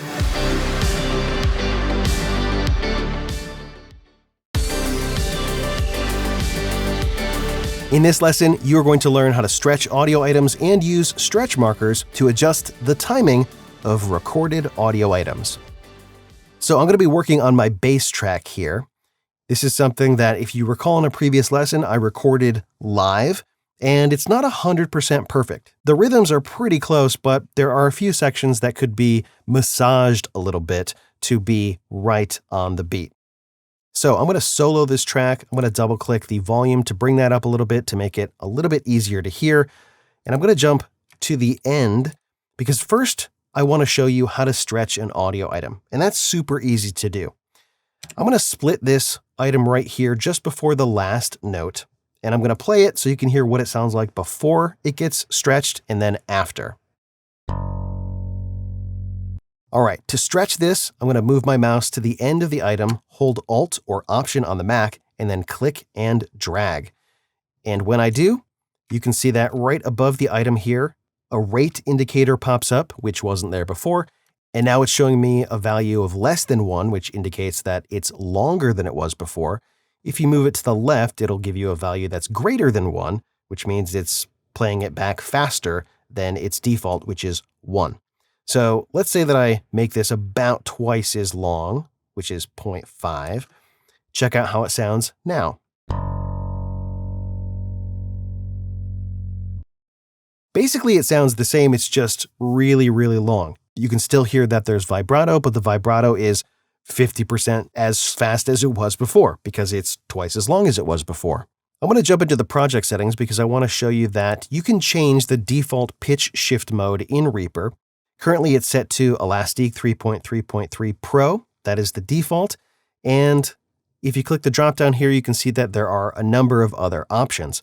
But I don't think I've ever changed it from the default setting because, first, the default setting works for just about everything. And second, if I do need to change the pitch stretching algorithm that Reaper is using, I can do it on a clip-by-clip basis by hitting F2 on the keyboard to bring up the item properties. And you can see, with this media item selected in the media item properties window here, right in this bottom section, there's a drop-down where I have all of those same options, but now I can adjust them for individual items if I want. And like I said before, normally I don't adjust it, but for whatever reason, if I felt that this pitch stretching algorithm wasn't working, I can change it to something different, or I can select the same as the project default, but just change the mode. And this is useful if you're maybe doing something like a vocal or a spoken word and you're stretching and it doesn't quite sound right. What you can do in that case is experiment with one of these different modes that will preserve the formant. And the formant is the part of the sound that creates the vowel sound. And so by selecting one of these other modes, it may sound a little bit better for you. The only one of these algorithms that sounds, I would say, wildly different than all of the rest is RIA. So if I select that one and then click apply, check out how the bass sounds now. It has this really cool kind of spacey, reverberant texture to it. It's probably not appropriate for general use, but for sound design and creative use, RIA sounds amazing. I'm going to switch it back to the project default and click apply. And I want to show you just a few more things here. First is resetting the playback rate. So you can do that just by typing in 1 here and then clicking apply. You can also uncheck preserve pitch when changing rate. If for whatever reason you wanted to stretch something out and have the pitch shift while you did that, you can uncheck it right here in the item properties and then stretch it out. And now it will be lower in pitch than it was before. You can also see that right above the media item here where it says the rate 0.5. And then right next to there, it says -11. That -11 is referring to the number of semitones that this item has been shifted relative to where it was before. So if I get this right at 0.5 or close enough, it'll be almost exactly 1 octave down from where it was before. Because 12 semitones is 1 octave. It's 12 half steps, which equals an octave. So I'm going to undo all of that by checking this box and setting the playback rate to 1. And now I'm going to show you how you can use this idea of stretching an audio item to adjust the timing of a recorded bit of audio. So I'm going to look at this section of the bass right here that I recorded live. And what you'll see is that the notes are not aligning perfectly to the grid. Now, you don't really need to fuss too much if all of the notes are not like 100% on the grid. But at some point in your editing journey, you're probably going to have to clean up the rhythms of something. So let me show you a couple of techniques that you can use to do that. One of them involves splitting the item and then just shifting the audio a little bit to the right or a little bit to the left. To do that, I like to turn off snapping by pressing Alt-S on the keyboard. And in this particular case, what I would do is try to get the splits in between the notes as much as possible. And because this is a staccato sounding bass part, which sounds like this, I have some space between these first few notes here. So if I split it right here, you're never going to hear that because the bass isn't really making a lot of noise here. So what I can do is put a split right there and then take this part of the audio and just shift it to the left. Typically, I like to do that by holding Alt and then left click and dragging, which is called a slip edit, although Reaper doesn't call it a slip edit. And you can just slip edit that to the right. I can do the same thing to this note. I'll split it right here and then just move it over to the left. Now, sometimes splitting the item and doing a slip edit doesn't always work because there's no space between the notes. So in these last 4 notes here, which sounds like this, or however many notes that is, I think it's 6 notes actually, doesn't matter. There's not a lot of space between the notes. So it's going to become a little bit trickier to try and split this without some weird things happening. Let me show you what I mean. So I'm going to split this right here. And in general, when you're doing this technique, what you want to do is have a split to the right of the thing that you are trying to adjust. For example, if you wanted to adjust this first note here, what you would not want to do is just take this entire media item and do a slip edit to pull that one note to the left. What you would want to do is split it right here so that everything to the right is unaffected and you can just adjust this one note right there. So it's the same idea over here. I don't necessarily want to adjust these notes. I only want to work on this one note. So I'm going to put a split right here and then shift this note over to the left. Now, when I did that, this may be a little bit hard to tell, but this note should be taking up 2/16 notes of time, which the grid is currently set to 16th notes. So each one of these spaces here is 1/16 note. And I believe that this note should start here and end here. But because I played it a little bit loose, that's not really what's happening now. But I can fix that by stretching this note just a little bit. Now, if I just stretch this note where it is, it's going to stretch from the beginning of the media item, which is way over here. That's not going to really work for me. So what I want to do is move this split point right here by holding down Shift and then clicking and dragging. And I'm going to try and get this split point as close as I can to the grid without being on top of the grid, because I don't want it to be right at the very start of this note, because that can sound kind of funny when there's a crossfade that's happening right at the very start of a note. So now what I can do is trim this note back just a hair. And I think the second note is happening right here. You can see the waveform is kind of changing. So I'm just going to trim it back to about here and then stretch it to the right. And that way, this note is lasting for the correct amount of time. I can do a similar thing right here. What I can do is split this and then shift this over just a little bit. I can't really tell what's happening here because this note kind of looks like a mess. It's more like a noise. Yeah, I don't really know exactly what's happening there, but I'm just going to guess that this kind of looks right. And I'll focus more on getting this third note here kind of dialed in. So I'm going to move this split point right here.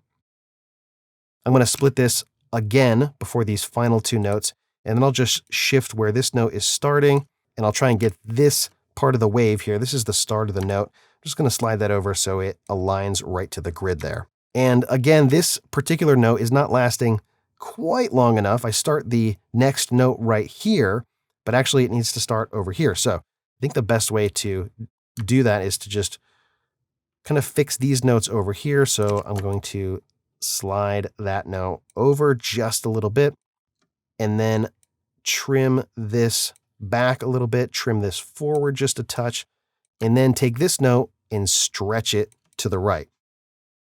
And I'm going to zoom way in here and just crossfade that just a little bit to make sure there's no clicks or pops. All right, let's see how this sounds.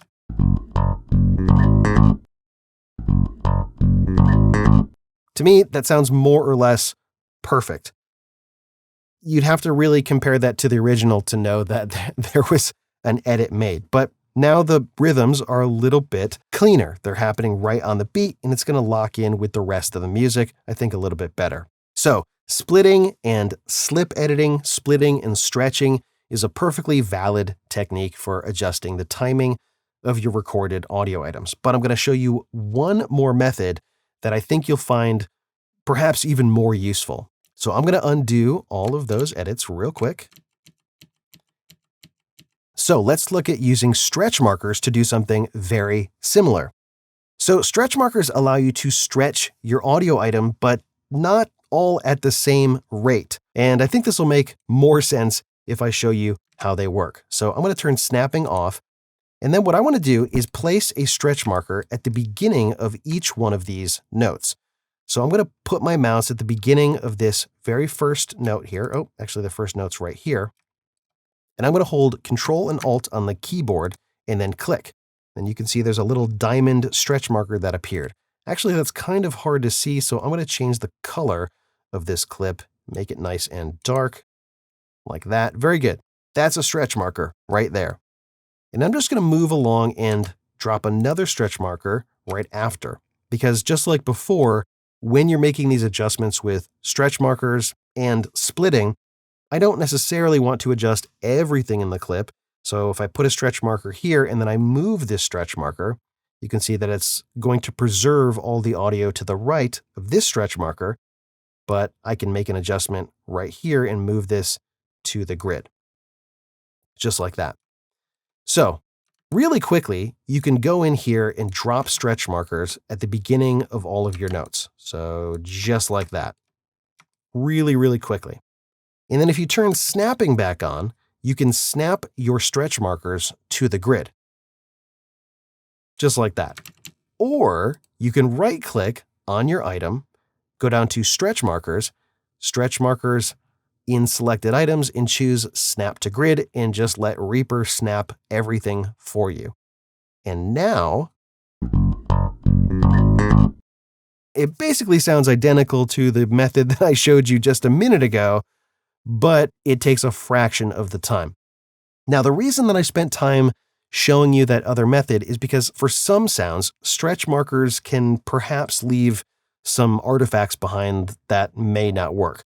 Maybe it's a violin, or maybe it's a female vocal. Using stretch markers might work, but it may be better to split it and stretch it in that more labor-intensive method that I showed you just a minute ago. Both techniques are totally viable. There's not a right or a wrong way to do it. There's just different techniques. I would say most of the time, use stretch markers because it's way faster. But if you hear something that sounds kind of odd, you may want to undo your stretch markers, which you can do by right-clicking on your item, go down to stretch markers and just remove all of them, just like that. And then experiment with that other method to see if you can get the results that you're after. All right, coming up next, you're going to learn about effects.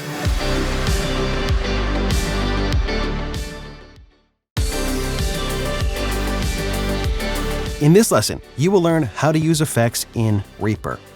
There are a ton of ways that you can use effects inside of Reaper, but in this lesson, I'm going to focus on some basics, applying effects to tracks, applying effects to individual media items, applying effects to your master track, and using monitor effects. Let's start with applying effects to an individual track. If you click on the effects button right here, Reaper's going to open up the effects browser, and it's going to show you all the effects that it has found on your system. And finding the exact effect that you are looking for is really pretty easy. There's a filter box right up here, and you can search for the name of a specific effect, or you can type in something like comp, which will find almost every compressor that I have on my system. It's not going to get all of them because some effects like Rough Rider, for example, this is a compressor, and I don't think this shows up if I sort for comp because it doesn't have COMP in the name. Yeah, I don't see it here. But either way, if you're searching for the name of a specific effect or you're searching for the type of effect, I would say this is going to get you where you need to go. But if it doesn't, you can also sort the effects over here on the left. You can sort by the effect type, so you can click on VST or VST3 or JS or Kakos, and that'll show you just those effects.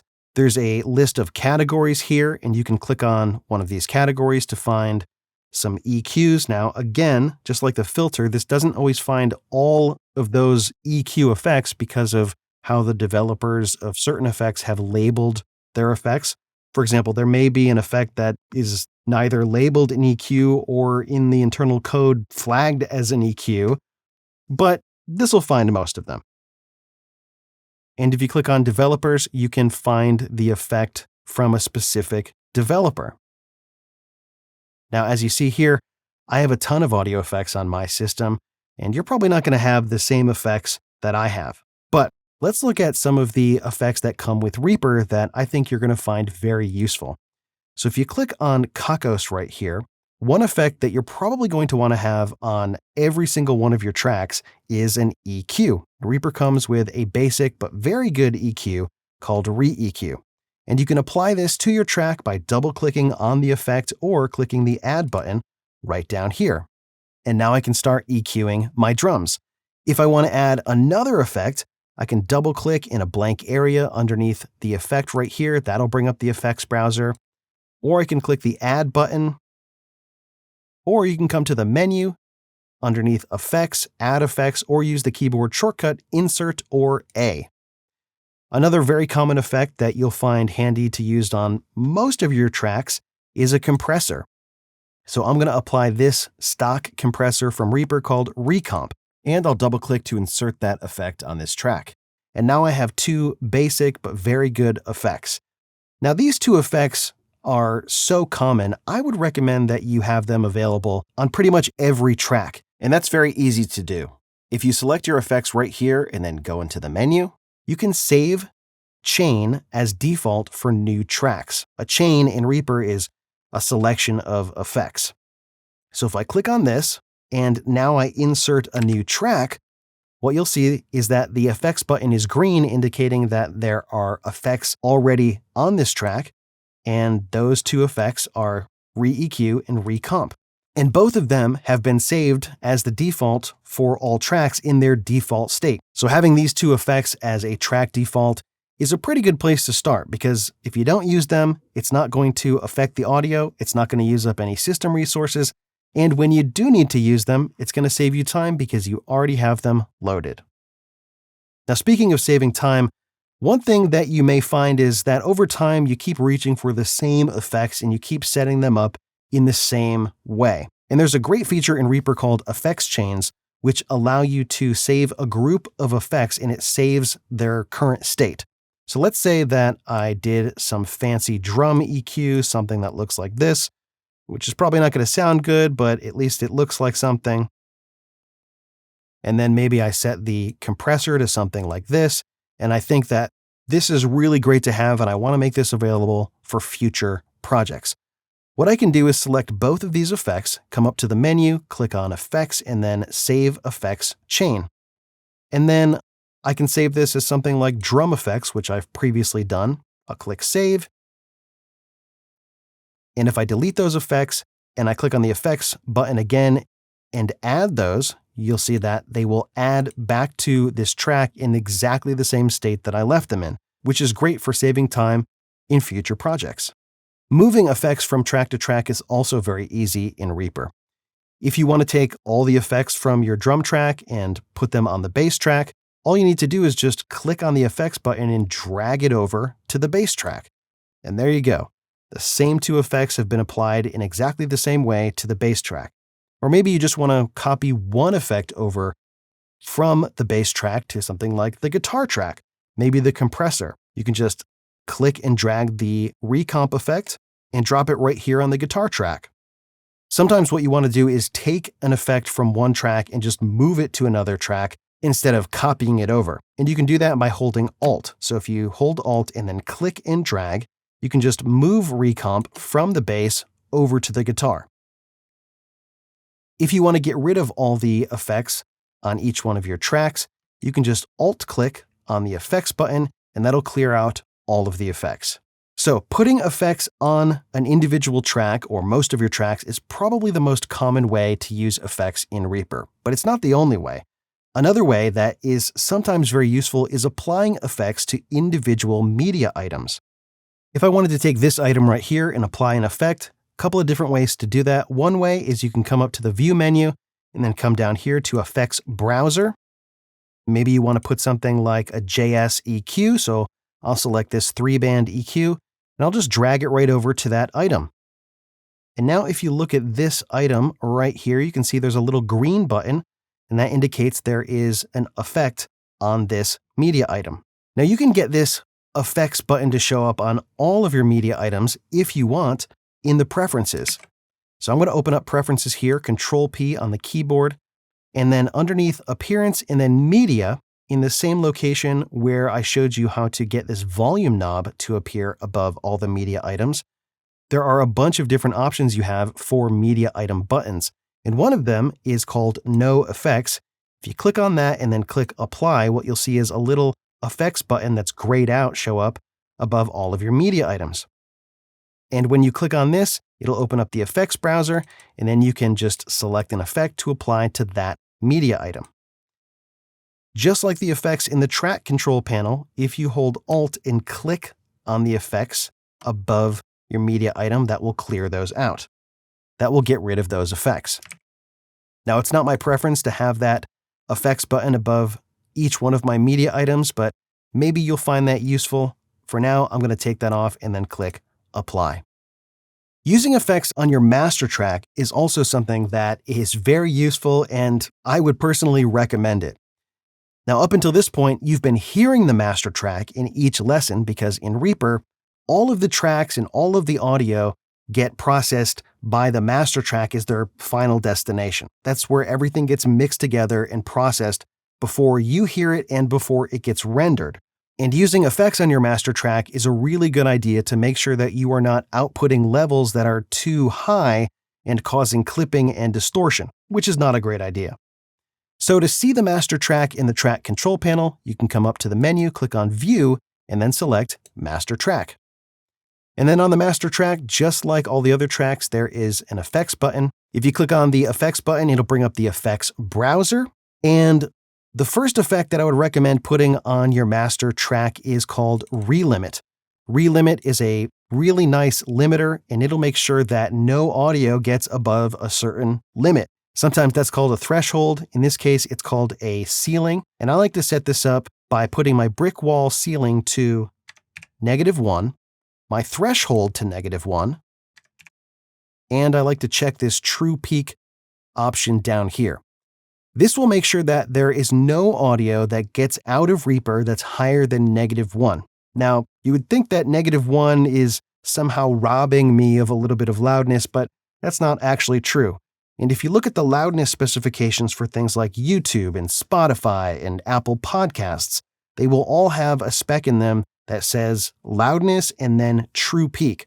And there are no loudness recommendations that I know of that have a true peak value that's higher than -1. So by setting up Relimit like this, it pretty much covers you for all your delivery platforms. And no matter how loud you get the audio in Reaper, so if I take all 3 of these tracks and just jack the volume all the way up and then play it,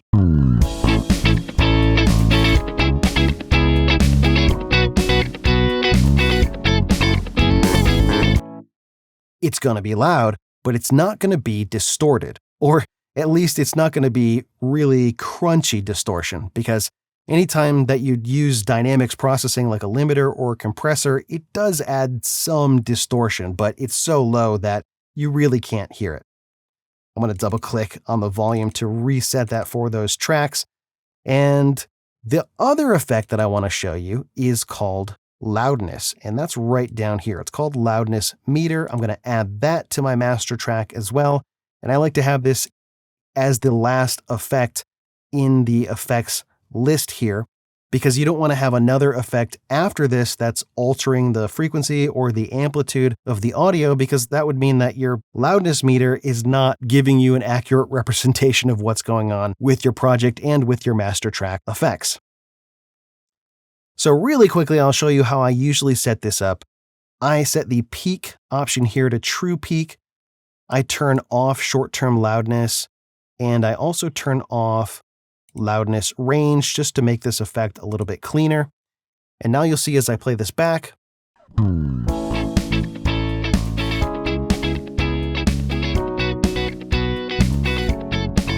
it's giving me what I think is some useful information about the loudness of my project.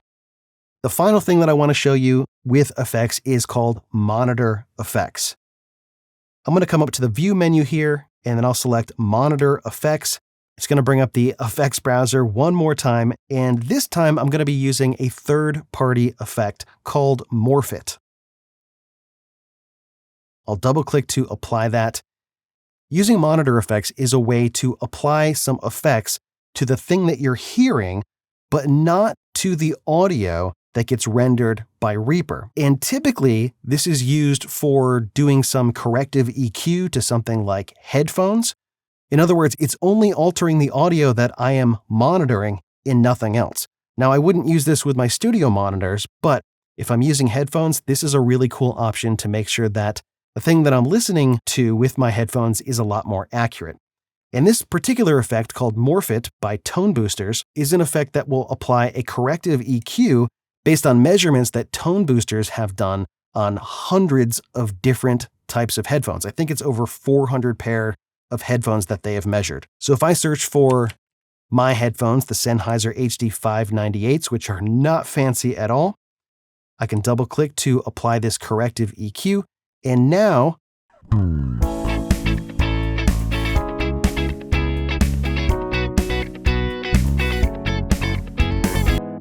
things sound a little bit more correct in my ears. Now, I'm not going to be using this for the rest of the course because this is also altering the sound that's going out to OBS, and I don't want that. But I wanted to show it to you because it's a really cool option if you are someone who's maybe only using headphones inside of Reaper. You can use a plugin like this, which is called Morph It, to correct for the frequency response of your headphones, which will make mixing and editing a lot nicer. Now, there's a lot more that you can do with effects in Reaper, but that's it for this lesson. Coming up next, you're going to learn about routing.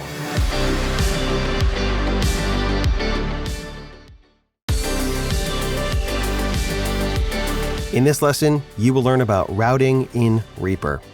When it comes to routing in Reaper, you have a lot of options for routing audio from one track to another track, and that can help you to solve problems, it can help you to process your tracks creatively, and much more.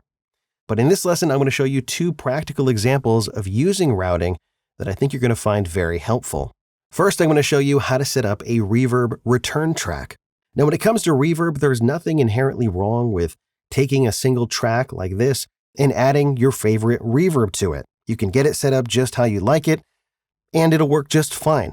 However, when it comes to using reverb on multiple tracks, it's a little bit more efficient to use a reverb return track.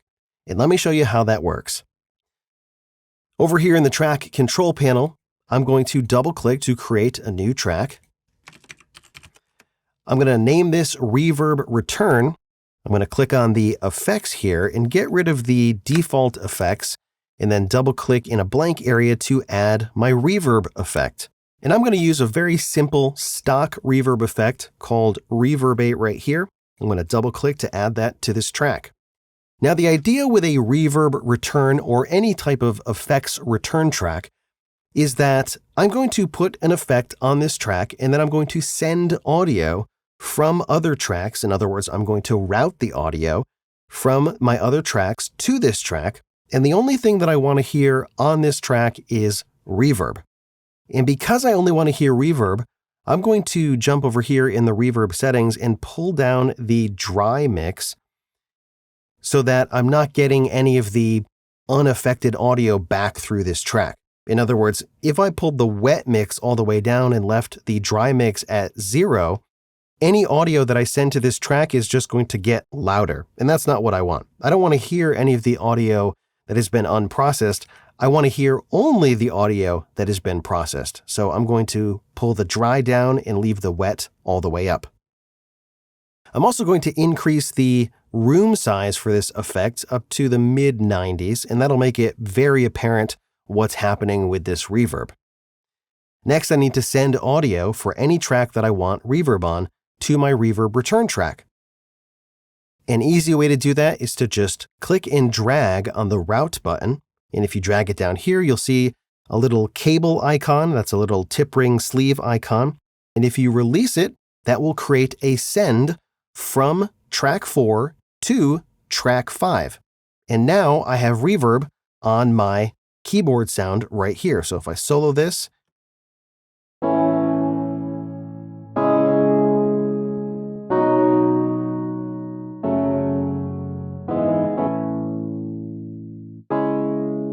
you can hear it's making a pretty big difference. Now, maybe you want reverb on multiple tracks, and you could drag each one down from the route button over to this track, or you can click the route button right here, and you can click on the receives dropdown here, and you can add receives from all tracks. Now, before I do that, I'm going to delete this receive from track number 4 here so that I don't duplicate it. And then I will select that option there, add receive from all tracks. And now audio is being sent from each one of these tracks to my reverb return, which means I'll hear reverb on everything.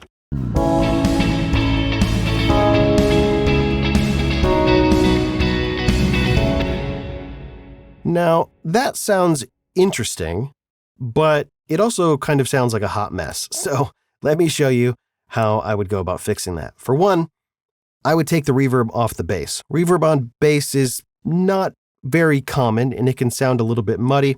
I don't really want that. I also want to adjust the level of the send from each one of these other tracks to kind of balance things out. I probably don't want a ton of reverb on my guitar. Maybe I'll pull it down a little bit here for the Mr. Tramp 2 keyboard sound, and then I'll pull it down a little bit from the drums as well. Let's see how that sounds.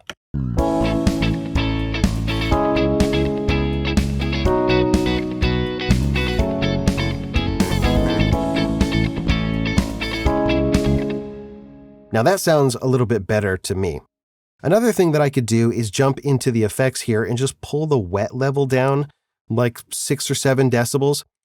And that would give me a little bit more granularity in adjusting the sends or the receive volume for each one of these tracks right here. Whoops, let me open that up one more time. So with less wet reverb sound, that means that I will have a little bit more resolution in the mix level for each one of these tracks.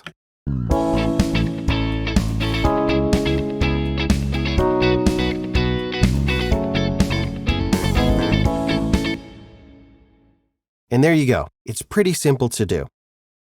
The second example that I want to show you with routing is how to set up a headphone mix and send that to another output on your system. And just like before, I'm going to start by creating a new track by double-clicking in the track control panel. I'm going to name this track Headphone Mix. And then I'm going to click on the routing button. And what I want to do here is similar to setting up the effects return. But in this case, I want to route audio from these tracks, but I don't want to actually hear the audio that's going to my headphone mix. So what I'm going to do is I'm going to uncheck this button right here, Master Send, and that will disable track number 6 here from sending audio back to my master track. If I didn't do this, anything that I sent to this track would just become louder, and that's not what I want to use this track for. Instead, what I want to do is in this routing window here, I want to add a new hardware output. So on my particular audio interface, the Motu M4, I have 4 inputs and 4 outputs. Outputs 1 and 2 are connected to my studio monitors, but outputs 3 and 4 I could have connected to something else like a headphone amplifier. So I'm going to select outputs 3 and 4, and then what I want to do is add receives from all of my tracks. And check out what happens when I play this now.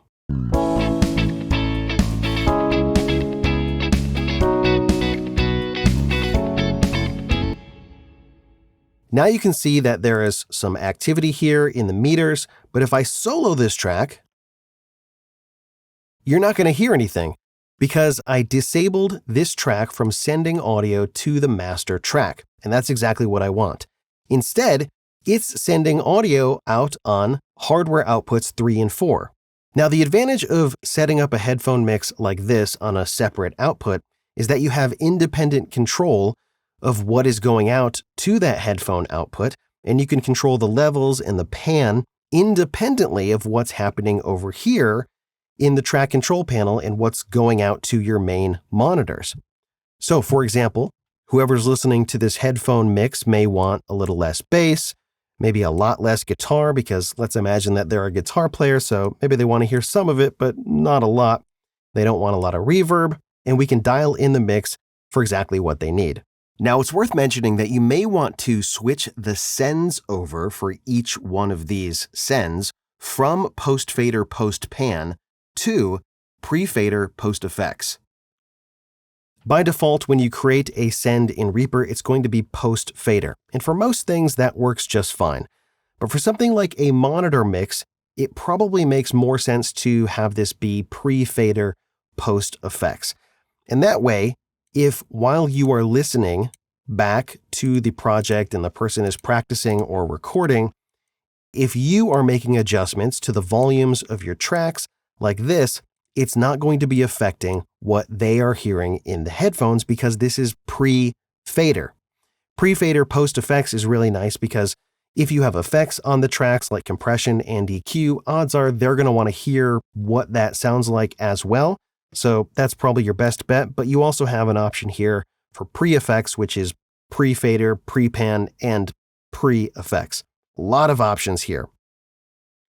On top of that, you also have options for muting, for flipping the phase, for collapsing the stereo image down to mono, to adjusting the pan, and much more. There's certainly a lot more that you can do with routing inside of Reaper, and the only limit is really your imagination. All right, coming up next, you're going to learn about automation and envelopes.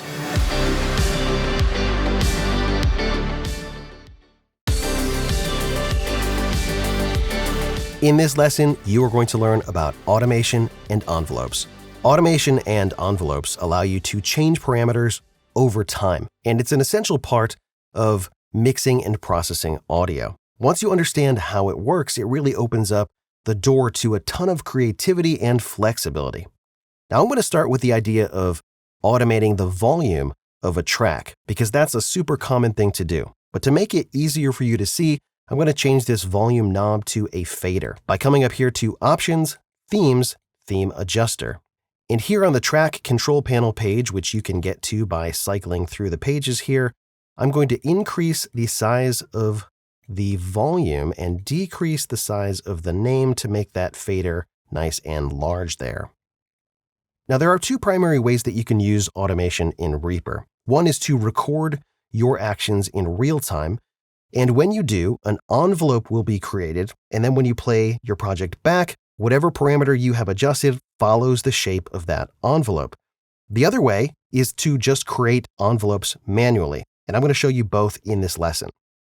First, let's look at how to record some automation. So on my drum track here, I'm going to right-click on this trim button, and I'm going to go all the way down here and set the automation mode to write. Now, the important thing to know about the write mode is that it's always writing, whether you are playing back your project or not. So even though my project is not playing, if I make an adjustment to the volume, you will see that the envelope for the volume has been created, and whatever value I set the volume fader to is stored in the envelope right here. And if I play back my project, it's going to record the values in real time.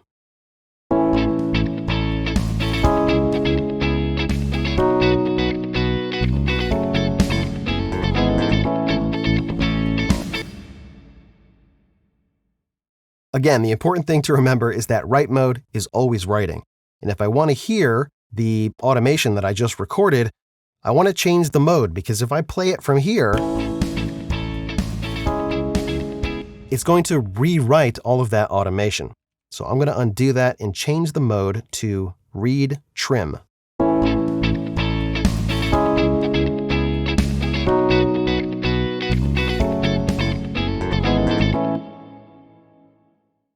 Now you'll notice that there are two modes that can read. One is read and the other is read/trim. If I set this to read, what you'll see is that the fader matches the envelope exactly.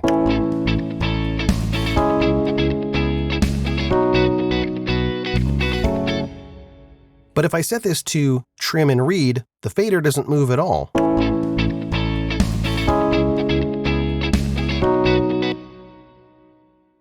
The advantage of the trim read mode is that this fader now acts as a trim volume control, which is kind of like an additional volume that sits above this volume envelope right here. So what I can do with this mode is I can make an adjustment to the volume relative to this volume envelope. In other words, the track is still going to follow this envelope and it's going to adjust the volume, but if I wanted to turn everything in this track up or down just a little bit or even by a lot, I could do that with this fader. If I set this to read mode, I can't make any adjustments to this fader. That's the difference. By default, all of the tracks in Reaper are set to trim and read. There are a few more recording modes that I want to go over. The first is latch. And before I do that, I'm just going to select all of my points and delete them. So in latch mode, it starts recording changes once you've made an adjustment to a parameter. And then it will keep recording the current position until you stop playback. Check it out.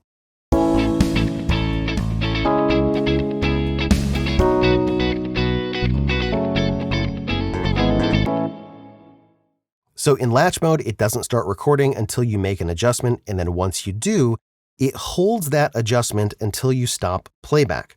And you'll also notice that there is an extra point that is created right here. I think this happens in all of the record modes. Essentially what it's doing is when you record the automation, it creates one more point that kind of stores the previous value, which in this case was 0 decibels. All right, I'm going to select all those points and delete them. And let's look at touch mode. Touch mode is similar to latch mode, except that it stops recording changes when you stop adjusting the parameter.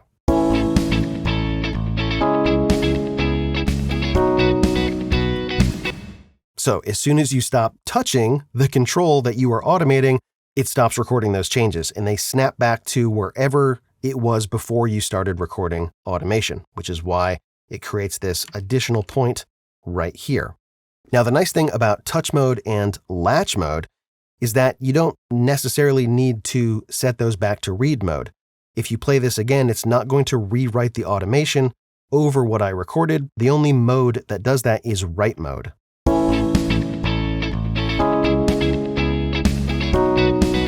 And at any point in time, I can start recording new automation for the volume.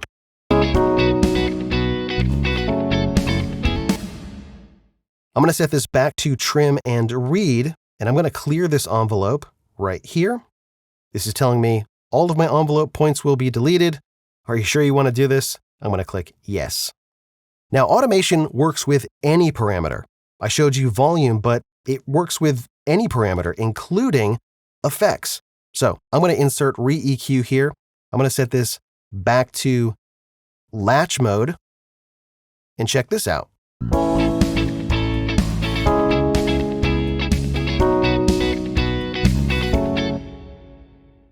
Basically, any parameter that you adjust when you have latch, touch, or write enabled will record automation.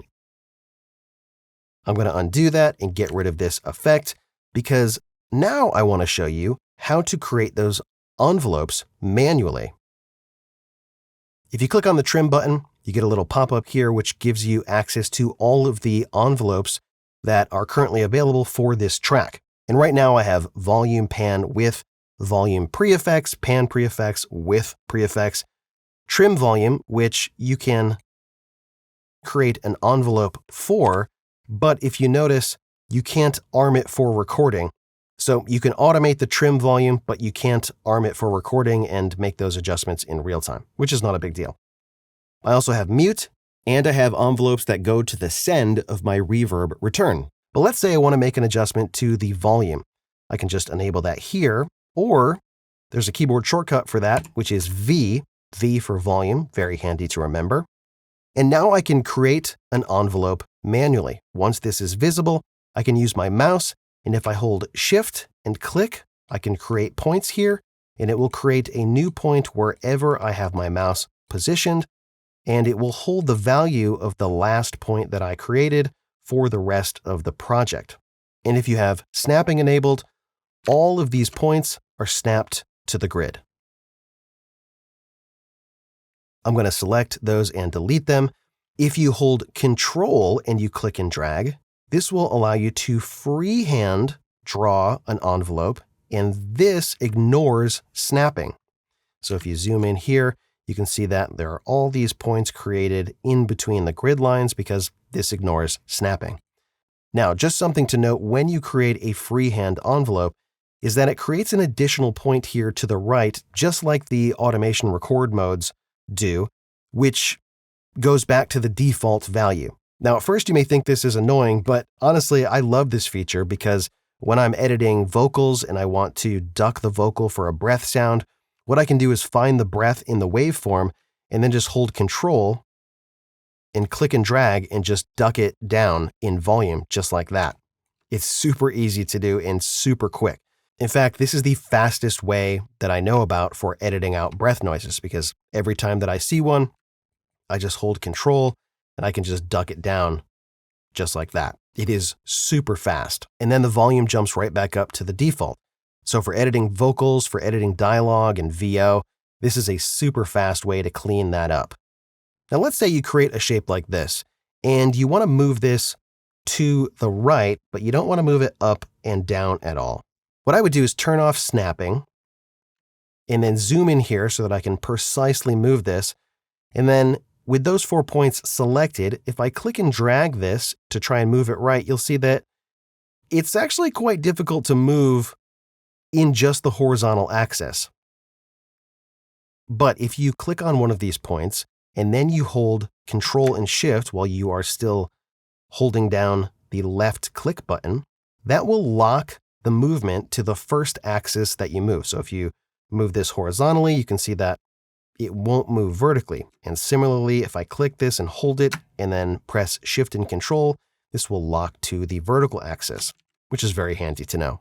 Let's say you have a couple of points and you want to make a very fine adjustment on them. Well, if you click them and you hold Control and Alt, you can make a really fine adjustment, where if you are not holding that, it makes a much bigger adjustment.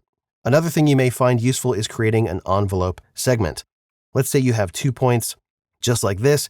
If you hold Shift and Alt and then drag in between these 2 points, it will create a volume segment, which is this kind of square shape right here. You can do something similar in a time selection. So if I hold down Control and then I right-click and drag to make a time selection, if I hold Shift and Control, that will create an envelope segment within the time selection, which saves you a little bit of time because you don't have to create those first 2 points manually. All you need to do is Control, right-click and drag, and then hold Shift and Control, and you can duck the audio just like that. Now you may have noticed that the shape between these points is linear. In other words, it's a straight line between these points. But that's something that you can change. If you hold Alt and you click and drag on the envelope between 2 points, you can make this nice and curvy, or you can select a group of points, you can right-click on them, and then you can set the shape for selected points, and you have all these options. You can set it to square, slow start and end, fast start, fast end, and Bezier. And you can get those exactly as curvy or as square as you want, and everything in between. There's a bunch more options here for you to explore. If you select points and you right-click on them, you can invert them, you can reset them to 0, and a lot more. I'll leave that for you to explore. I also want to show you a couple of things over here on the left side. There's a knob right here. If you click and drag this, it will adjust the scaling vertically of all of your points if you don't have any selected. If you select some of your points here, it will adjust only those points, which is a handy way to make an adjustment really quickly. Right over here, there's a bypass button. So let's say you are experimenting with some automation and you want to go back and forth and hear what it sounds like. You can just bypass it right here. And now this track will ignore this automation. And you can just re-enable it to bring it back. There's a drop-down right here, which gives you a few useful options that I wanted to show you. You can hide your envelope. You can move your envelope to the media lane, which moves it right on top of your media item here. Generally, I don't like to do that because it's very easy to accidentally grab your media item when you meant to grab one of these envelope points. You can lock your media item to get around that, but it's not something that I've found super helpful to do. There's also an option to clear the envelope. If you click yes, it will remove the envelope completely and delete the points. If you click no, it'll just delete the points and kind of reset it back to its default state here. There's a lot more that you can do with automation and envelopes. You can copy and paste points on the same track. You can copy envelopes from one track to another track, or just copy the points from one track to another track. You can create things like automation items and much, much more. Make sure to check out the Reaper manual if you want to dive into the weeds and find out everything there is to know about automation and envelopes. For now, you're ready to move on to the next lesson, where you're going to learn about folders and grouping.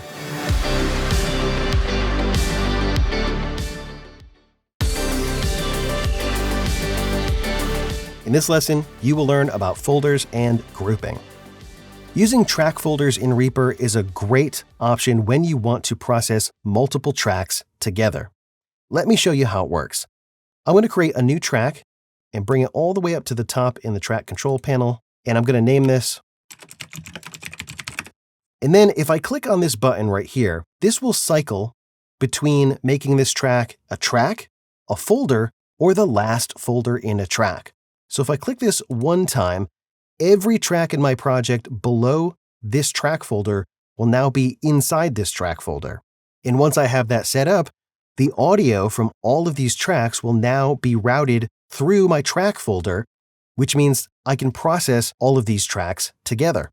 So if I open up my effects here and I bring up the EQ, I can now EQ all of these tracks together.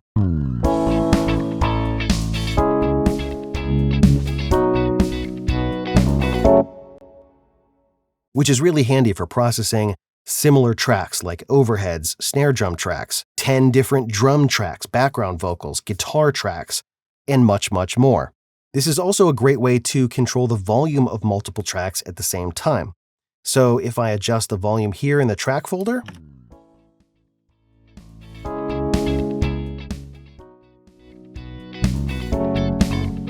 it's going to functionally adjust the volume of all of these other tracks. I say functionally because it's not actually controlling any of these other tracks. Now, the one thing to know about a track folder is what happens when you have sends and receives going in and out of tracks in the track folder. And let me show you what I mean. I'm going to take my reverb return here and pull that out of my track folder. And I can do that two ways. I can just pull it down like this, and that'll make my Mr. Tramp 2 keys track the last track in the folder. Or I can click this folder button on the Mr. Tramp 2 track 2 times, and that'll also make this the last track in the folder. And now watch what happens when I adjust the volume of my track folder.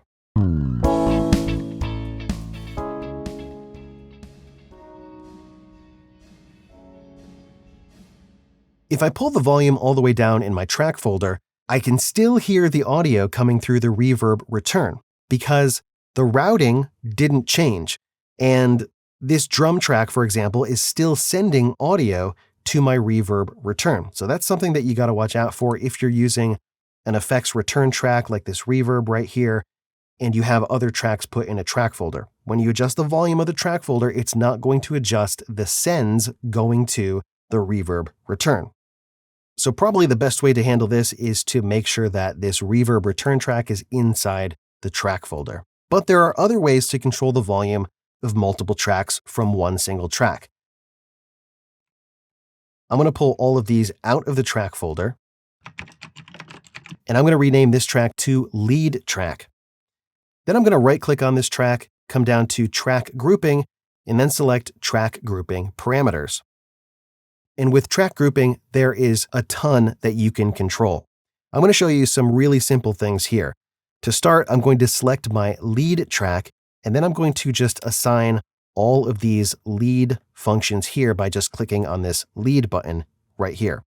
And then I'll take all the other tracks and then click on follow, which assigns all of these options right here to follow. And what that means is when I adjust my lead track, it's going to control the volume on all of the other tracks. And it does that in a relative way. In other words, when I double click the volume of the lead track and set it back to 0 decibels, it's not going to change all of the volumes in all of the follow tracks to 0 decibels. They're going to go back to wherever they were when I set them to follow, which means that I can adjust the volume of any one of these tracks and still control them relative to my lead track. I can also click on mute and solo, and that will mute and solo everything that's following, and pan will also follow as well. Now, using grouping like this is really good for toggling mute on and off in solo and making a few adjustments here and there. The one place where this becomes a little bit messy is when it comes to automation. So let's say you wanted to record some automation with your tracks grouped like this.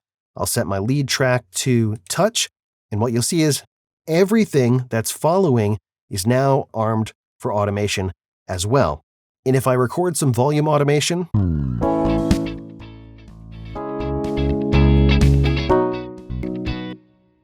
it's essentially just copying the automation from this track to all of the other tracks, which means that if I go back and manually adjust the envelope for my lead track,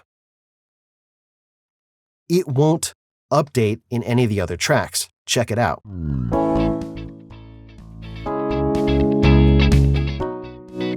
So if I wanted to update the volume automation of what I just wrote, I'd have to do it live, and it's just kind of a mess.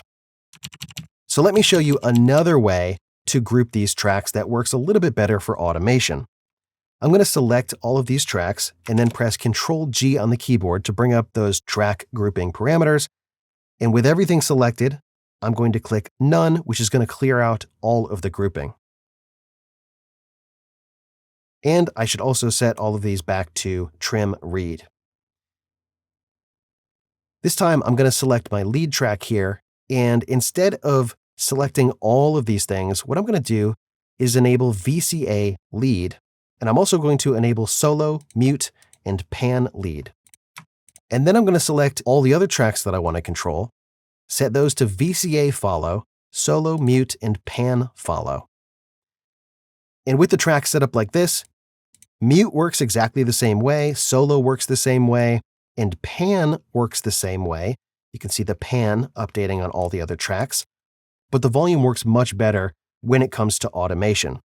You'll notice as I move the volume, instead of controlling the position of the fader on all the other tracks, well, nothing is happening. But if I play back my project and adjust the volume,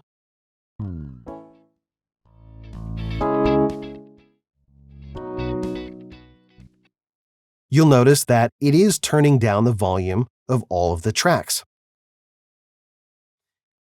And if I bring the volume envelope up and freehand draw some automation in,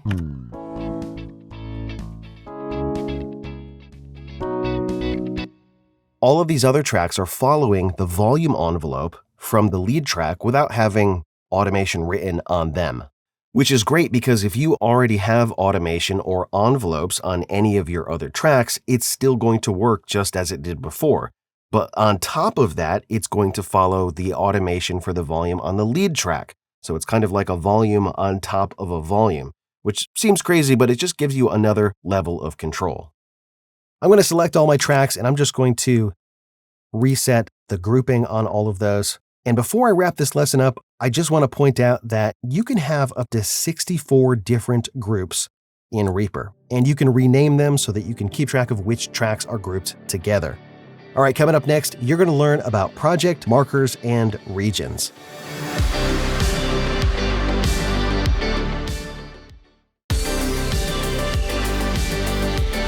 In this lesson, you're going to learn about markers and regions. Using markers in Reaper is a great way to, well, mark different sections of your project. And you can insert markers by pressing M on the keyboard, just like that.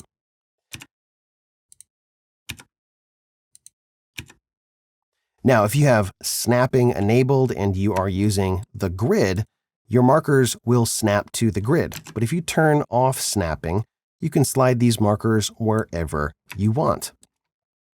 You can also rename your markers if you double-click on them. You could call this intro, verse 1, and so on. Markers can be a great way to navigate around your project, especially as it gets longer. And there are some keyboard shortcuts which make that a little bit easier. So the first 9 numbers on the QWERTY keyboard will instantly move the edit cursor to the first 9 markers. Check it out. If you want to go back to the intro, you just press the 1 key, verse 1, 2, and 3, and that makes it super fast to get around your project. So like I said before, you can set the edit cursor and then press M to insert a marker, or you can insert markers on the fly.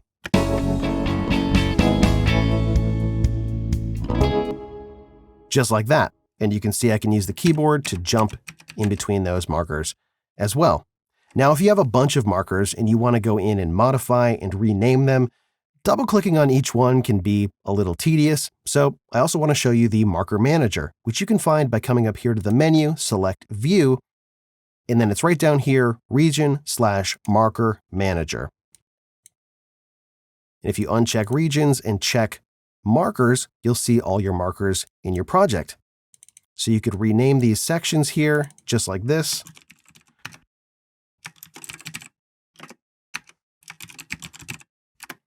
By double-clicking on the name and then using Tab to jump down to the next name. You can also change the color of your marker or set to a random color, or you can select all of them and set to one random color or random colors or reset them to default. Now, if you somehow get these markers out of order, what you could do is just right-click here and then renumber in timeline order, which reassigns the numbers in the order that they are in the timeline. If you want to get rid of any markers, you can Alt-click on individual markers to get rid of them. Or you can make a time selection, right-click, and then choose Remove All Markers from Time Selection. So that's markers, which are very useful. Another tool that you can use to help you manage and arrange your project are regions. Regions are kind of like markers, but instead of identifying a single point in time, like a marker, a region identifies a time range in your project. So I have snapping turned back on, and what I'm going to do is set a few markers, which will allow me to create a time selection a little bit easier, because currently the grid is set to 16th notes, and that can be just a little bit fiddly to make a accurate time selection. So sometimes what I like to do is just drop a couple of markers and then make a time selection in between those two markers. And then once I have a time selection, if I press Shift-R on the keyboard, that creates a region. So this is my first region right here. And then let's see, I'm going to put another marker right here, select in between these two, Shift-R, and then I'll make one more right here, Shift-R one more time. And now I have 3 regions set up. Now, regions are really useful for arranging and rendering your projects. Let's say that you wanted to increase the length of the verse section of your song. What you could do is just duplicate this region by holding Control and then left-clicking and dragging. And check that out. Now you have a verse that's twice as long. Essentially, what it did is everything within the bounds of this region just got duplicated and moved over. If you wanted to take this verse and move it to the other side of the chorus, you can do it just like that. And everything in this region moves along with that region. Maybe you want to put another chorus right here and have it be a double chorus. Just like that, you have rearranged your song entirely, which is awesome. Now, just like with the markers, you can also edit and modify your regions in the Region Marker Manager right here. And this can be a lot faster for naming multiple regions, just like if you were naming multiple markers. You can also change the color right over here.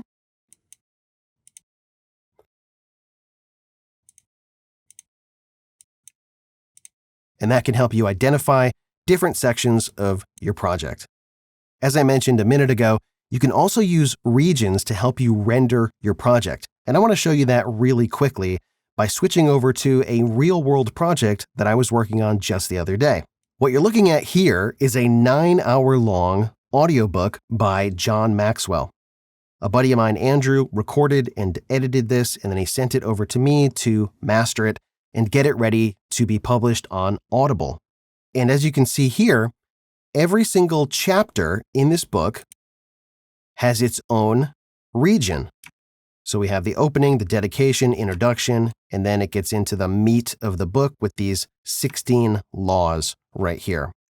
And like I said before, I can use these regions to help me render my project, because I don't want to render this entire project as one audio file. Instead, I want to render each chapter individually, which is super easy to do. What I can do is bring up the Region Manager and then click over to the Render Matrix, which opens up and it's docked down here, but I'm just going to pull that out. I'm just going to float that right over here.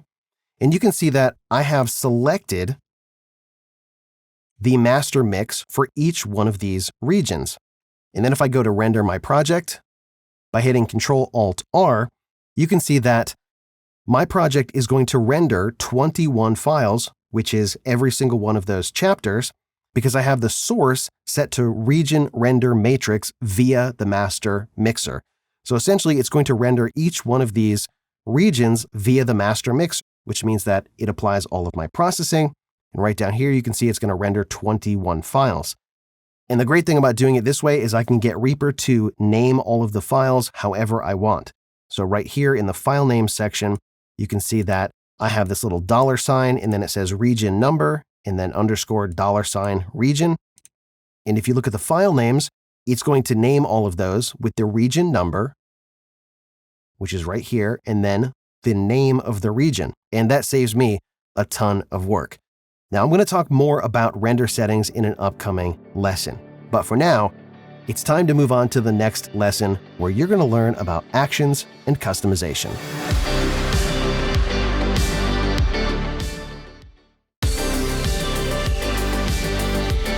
In this lesson, you are going to learn about actions and customizations.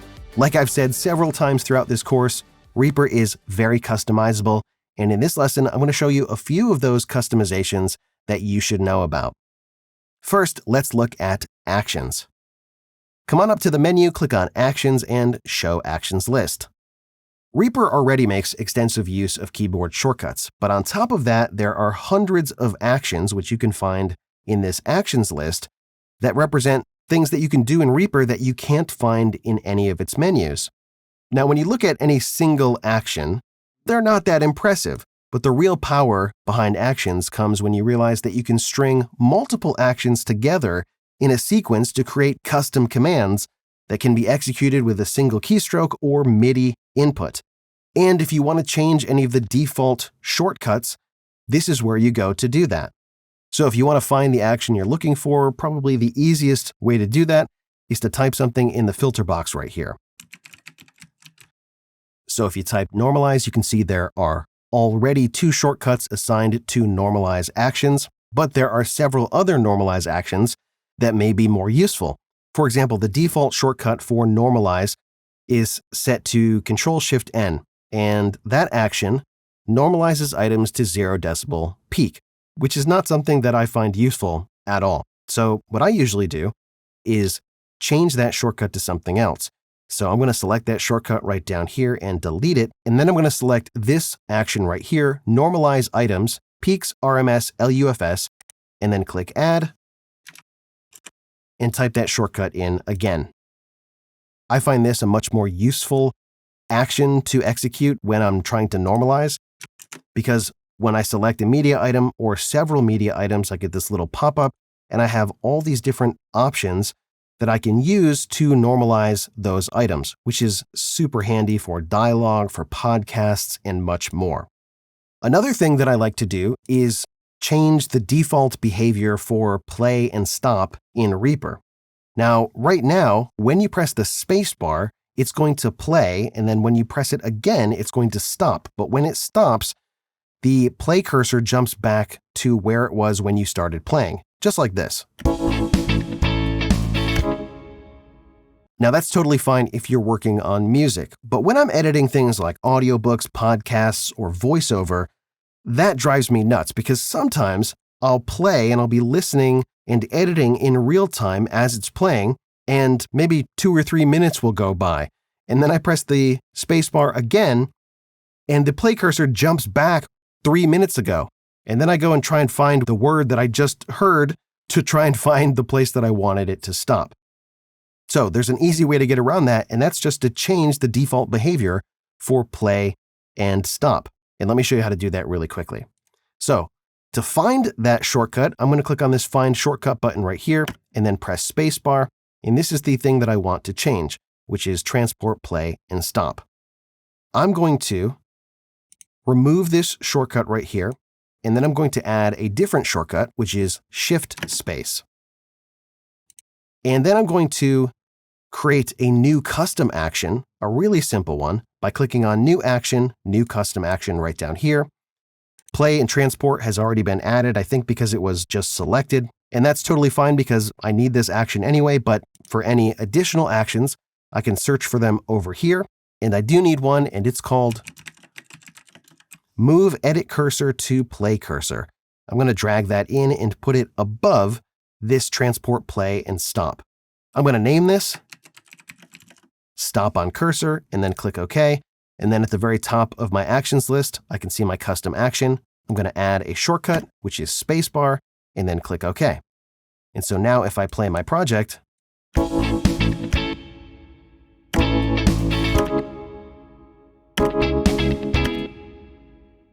it does exactly what I want.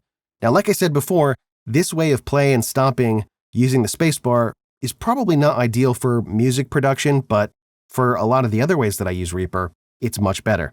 But now I have both methods of playing and stopping mapped to the keyboard.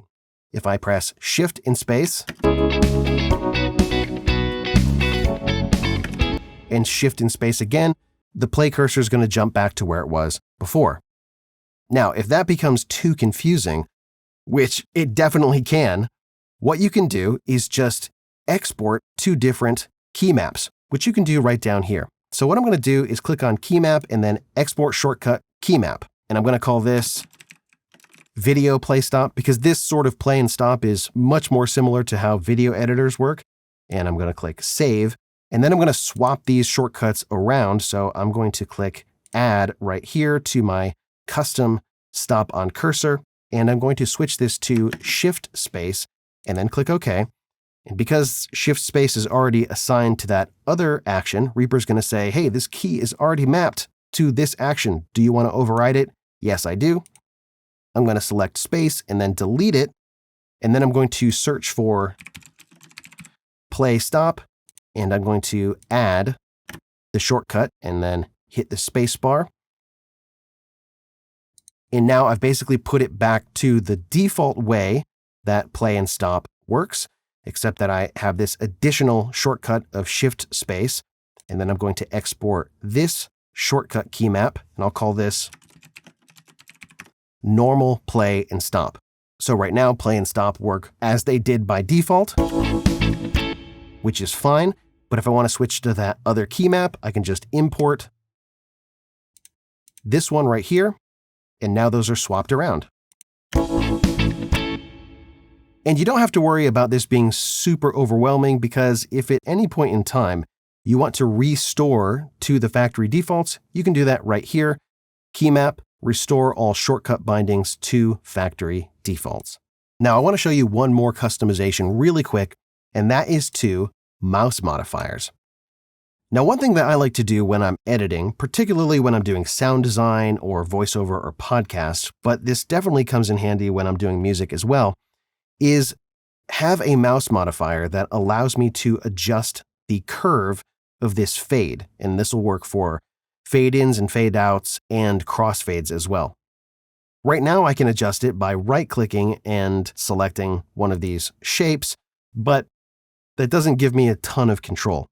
Instead, what I want to do is add a mouse modifier or a keyboard mouse modifier to allow me to adjust the shape of this curve. And let me show you how to do that. So what I'm going to do is just grab the fade and move it, and then jump into the preferences. And then if you come down here under editing behavior and mouse modifiers, the last thing that you did in Reaper is selected in this context menu, which is amazing because if you click this drop down, you'll see that there are a bunch of options here. And if you had to find the exact thing that you're looking for, it can be a little overwhelming. But because I adjusted the fade and then opened up the preferences, media item fade / auto crossfade has been selected. So what I can do is either override one of these default mouse modifiers like something like Alt, or I can add one of these additional modifiers down here, something like Alt Windows. So if I double click right here, what I want to do is select something like Just Adjust Curve, and then click OK. And now if I hold Alt and Windows, what I can do is change the shape of this curve and make it the exact shape that I want. And I find this really handy for fading out things like drum hits and whooshes and explosions and sound effects.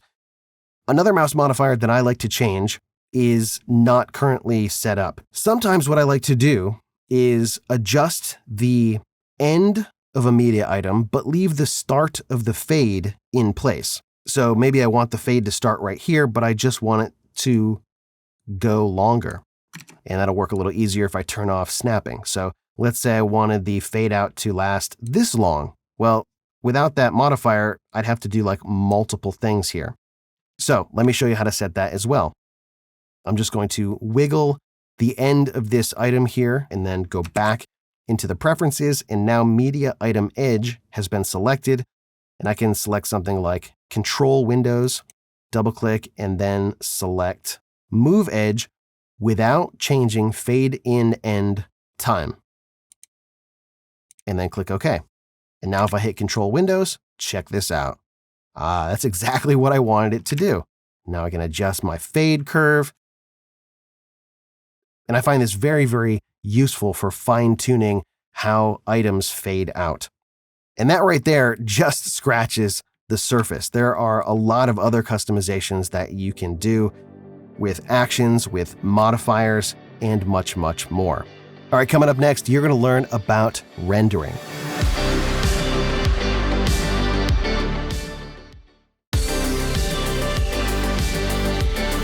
In this lesson, you will learn about rendering in Reaper. After you've made all of your edits and you get your project sounding fantastic, it's going to be time to render out your project so that other people can hear it.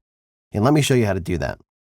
If you come up here to File, Render, which also has the keyboard shortcut Control-Alt-R, and the first time that you look at this render window, this can feel maybe a little overwhelming, but I'm just going to draw your attention to a few of the areas that will be very helpful when it comes time to rendering. The first is this source option right here. You can click this dropdown and you can see there are a bunch of different options for rendering things like the stems, the master mix plus stems, and much more. For most of your projects, you want this set to the default, which is going to be the master mix. Next, you want to make sure that your project is going to render at the appropriate start and end times, because sometimes you'll have a project like this where you may not necessarily want it to start rendering from the very beginning, because I started recording most of this audio at measure 2. So if this were to render from the beginning, it would have this kind of empty gap, which is probably not ideal. So if you click on this drop-down here, you can see that there are several options. Entire project will render your entire project. Even if you have a little piece of audio way over here, it'll render all this silence and then that little piece of audio. So that's something that you have to watch out for if you're going to be kind of moving things around in your project. But if you want to make sure it renders only the parts that you want it to render, what you might want to do is create a time selection. And I think the easiest way to do that is to use markers. So what I would probably do is come in here and drop a marker. It doesn't have to be on the grid, but this is close enough. And I'm going to use that as my start position and then come over here and then drop another one for my end position. And that makes it really easy to make a time selection. And then I can just choose time selection from this dropdown here. And whatever I do will update right here in the render window. If I want to modify this just a little bit, you'll see that update right here. Now, another way that you can do a very similar thing and utilize markers is to select this first marker and type equals start in all caps and then click OK. And then for this one right here, you're going to type equals end in all caps and then click OK. And now if you select custom time range, that's going to be between wherever these two markers are. So you'll see if I move this and then I update this, that's going to change. And this is probably the easiest way to set a start and an end position. But if you wanted to render a smaller portion, you can just create a time selection and then select that right here. And there are even more options like selected markers, all project markers, selected regions, and more. Next, let's look at this output section right here. And I think this is pretty self-explanatory, but there are some things that I want to highlight. First, we have to set an output directory. If you click on Browse, it's going to have a couple of default locations, probably where you saved your file, but you can browse for a directory. Usually what I will do is set this to the project save location, which I think is right here, and then choose Browse for Directory, which makes finding that folder a lot faster. Usually what I do is select the save location, and then I'll create a new folder and call this renders or exports or something like that. Select that folder and then click OK. Or if you know the exact location where you want these files to render, you can just type that in right here or copy and paste it from File Explorer. Next is the name of your file, which is pretty self-explanatory. Name your file whatever you want. Or you can use wildcards, which are over here. And if you click on wildcards, you will see that there is a ton of different wildcards that you can insert for the file name, which will automatically name the file according to these properties. So for example, if you want your file named with the project, you just select that wildcard. If you want it to be something like your project underscore the date, you can do that as well. So date time, you can select date or date time or like any of these things and check that out. You can see the file name right down here, just won't underscore rendering underscore the date right there. In the output section right here, there are many options. Don't let this overwhelm you because there are really only a few options that you need to focus on. The first is sample rate. By default, this should be set to whatever your project was set to. Right now, it's 44,100 Hertz, which is the default sample rate for music. Most of the time, I render out at 48 kilohertz because I work on a combination of music and video projects and podcasts and audiobooks. And 48 kilohertz pretty much works for everything. However, if you are rendering to somewhere specific, like Audible, for example, which you saw in a previous lesson, you want to make sure that you are matching their delivery specifications exactly. Their delivery platform, which is called ACX, specifies that the files be 44,100. They recommend mono, and the format is MP3, which I'm going to show you how to adjust in just a second. So the next section you want to look at is channels. By default, this will be selected to stereo, but if it's something like an audiobook, you may want to switch this over to mono. And by the way, if you are going to be delivering something in mono, please make sure that you listen to your project in mono, which you can do by clicking on this button right here. This will collapse the stereo image down to mono. And if it's something simple like a podcast with just one microphone, it's pretty much going to sound exactly the same. But if you have any stereo audio in your project, you're going to want to hear what that sounds like in mono in case there is any kind of phase cancellation when the left and the right channels get combined together. That's definitely something you're going to want to hear and make sure that it sounds okay. But for most projects, this is going to be set to stereo, and that's what you want. If you are not super experienced at mixing and mastering and you want to make sure that you are outputting your files that meet loudness specifications for things like YouTube and Spotify and Audible, for example, an easy way to do that, although this isn't the best way to do it, but an easy way to do that is to click on this normalize button right here, and then you can input the exact specifications for the delivery platform. For Audible, for example, they want all of their files between -23 and -18 RMSI, which is RMS integrated. So to give myself a little bit of a buffer, I might do something like -18.5 or even -19 is probably a little bit safer than putting it at -18 because it could be slightly louder than that. Because even though this loudness normalization is pretty good, it's not 100% perfect. There's an option down here to only normalize files that are too loud. What this means is that it will only turn down your project if it's over this loudness specification and it won't turn it up. And if you're going to be using this post-process normalization, you definitely want to use this brick wall limit, set this to true peak, and then set this true peak value to whatever the loudness recommendation or specification is for your delivery platform. So for Audible, it's actually -3. Typically for things like YouTube, Spotify, and Netflix, this will be something like -1 true peak. And then finally, you can add a fade in and fade out to your project if you need to.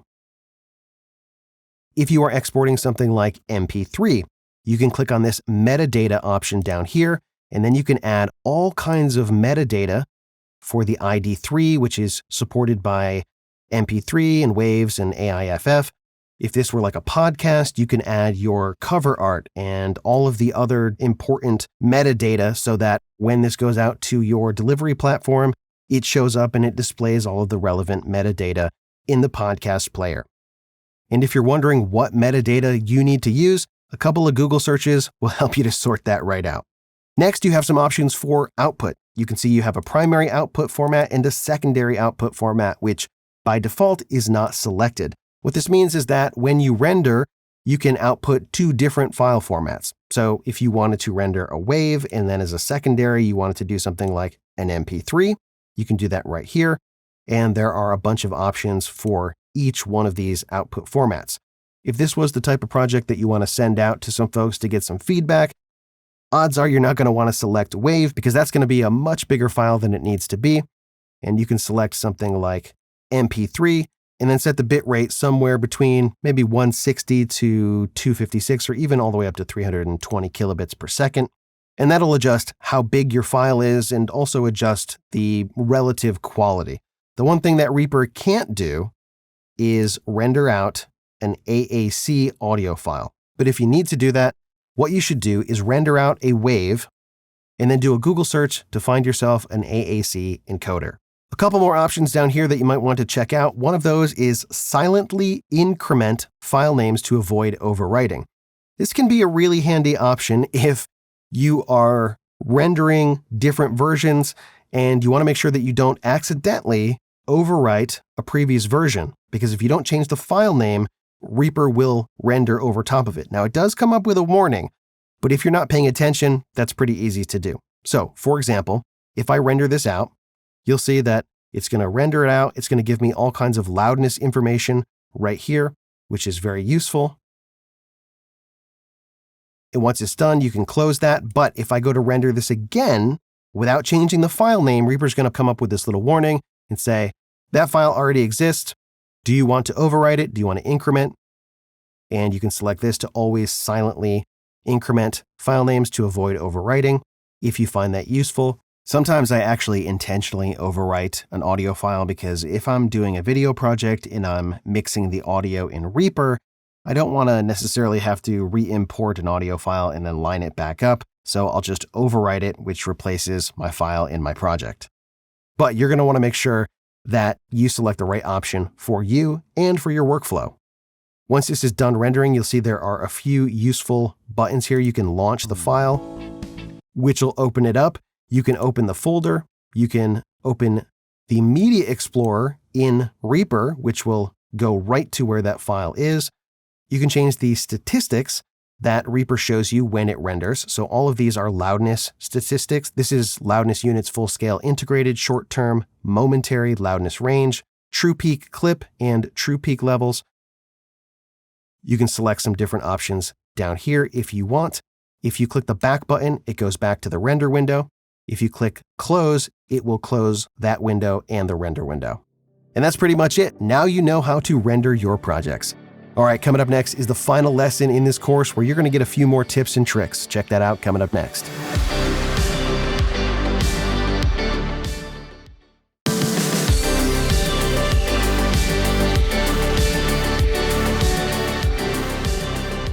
You made it! Congratulations! This was a long course that covered a lot. And if you followed along, you will now be armed with the skills to tackle lots of projects in Reaper. And I hope you are excited to keep on learning because there's a lot more to explore.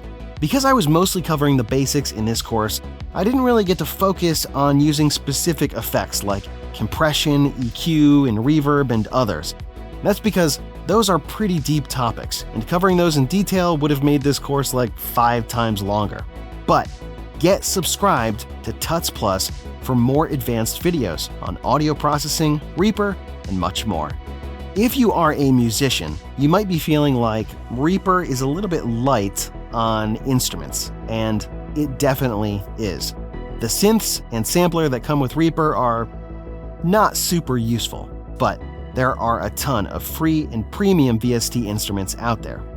If you want some top-shelf sampled instruments for free, check out Labs by Spitfire Audio. Labs is a series of free software instruments made by musicians for musicians, and it covers everything from basic instruments to really wacky stuff. Complete Start by Native Instruments is another great option. Complete Start is a free collection of instruments that has loads of sounds and different synths for you to use to create music with. If you need some top-shelf orchestral sounds, check out Orchestral Tools. They have some phenomenal sounding free orchestral instruments that come from their premium libraries. Orchestral Tools is one of the top orchestral library producers out there, and their collection of free instruments is awesome. Now, if you want to go premium and get all of the sounds, check out Complete by Native Instruments. There are 2 versions of Complete, Standard and Ultimate, and they are not cheap. However, they offer an unparalleled collection of instruments, synths, and effects. It's honestly astonishing. But again, there are tons of free options for sampled instruments and synths too. And you can build your virtual instrument collection one at a time. Around the end of November and into December, there are massive sales on virtual instruments. A couple of years ago, I picked up a fabulous Steinway piano instrument for something like $15. When it comes to effects, Reaper already comes with a lot of great effects. But if you want to expand your horizons into the realm of third-party effects, there are lots of free plugins out there. Check out Valhalla Supermassive or Tal Reverb 4 for great sounding reverbs that are super easy to use. If you want a different compressor to use in Reaper, I like FurComp. FurComp does peak compression extremely well with super low distortion and can be used on pretty much anything. The premium version, FurComp 2, is my go-to compressor for just about everything. For EQ, check out Nova by Tokyo Dawn Labs. Nova is on every list of best free EQ plugins for a reason. It's powerful, flexible, and sounds excellent. Nova's least sexy but best feature is that it maintains equal loudness as you EQ, which is super useful. It also can do dynamic EQ, and it has fantastic high and low pass filter options. Again, the effects in Reaper are great, but if you want to try out these effects and instruments, check out the links in the description below. And if you want access to millions of creative digital assets for one low price, check out Envato Elements. With Envato Elements, you get access to stock footage, motion graphics templates, music, sound effects, photos, vector graphics, fonts, After Effects templates, and so much more. A single subscription gives you access to everything you need to create great projects. See for yourself at elements.envato.com. Thanks again for watching this video. Let me know if you have questions or what you'd like to see covered next in the comments below. My name is Dave Bodie for Envato, and I'll see you next time.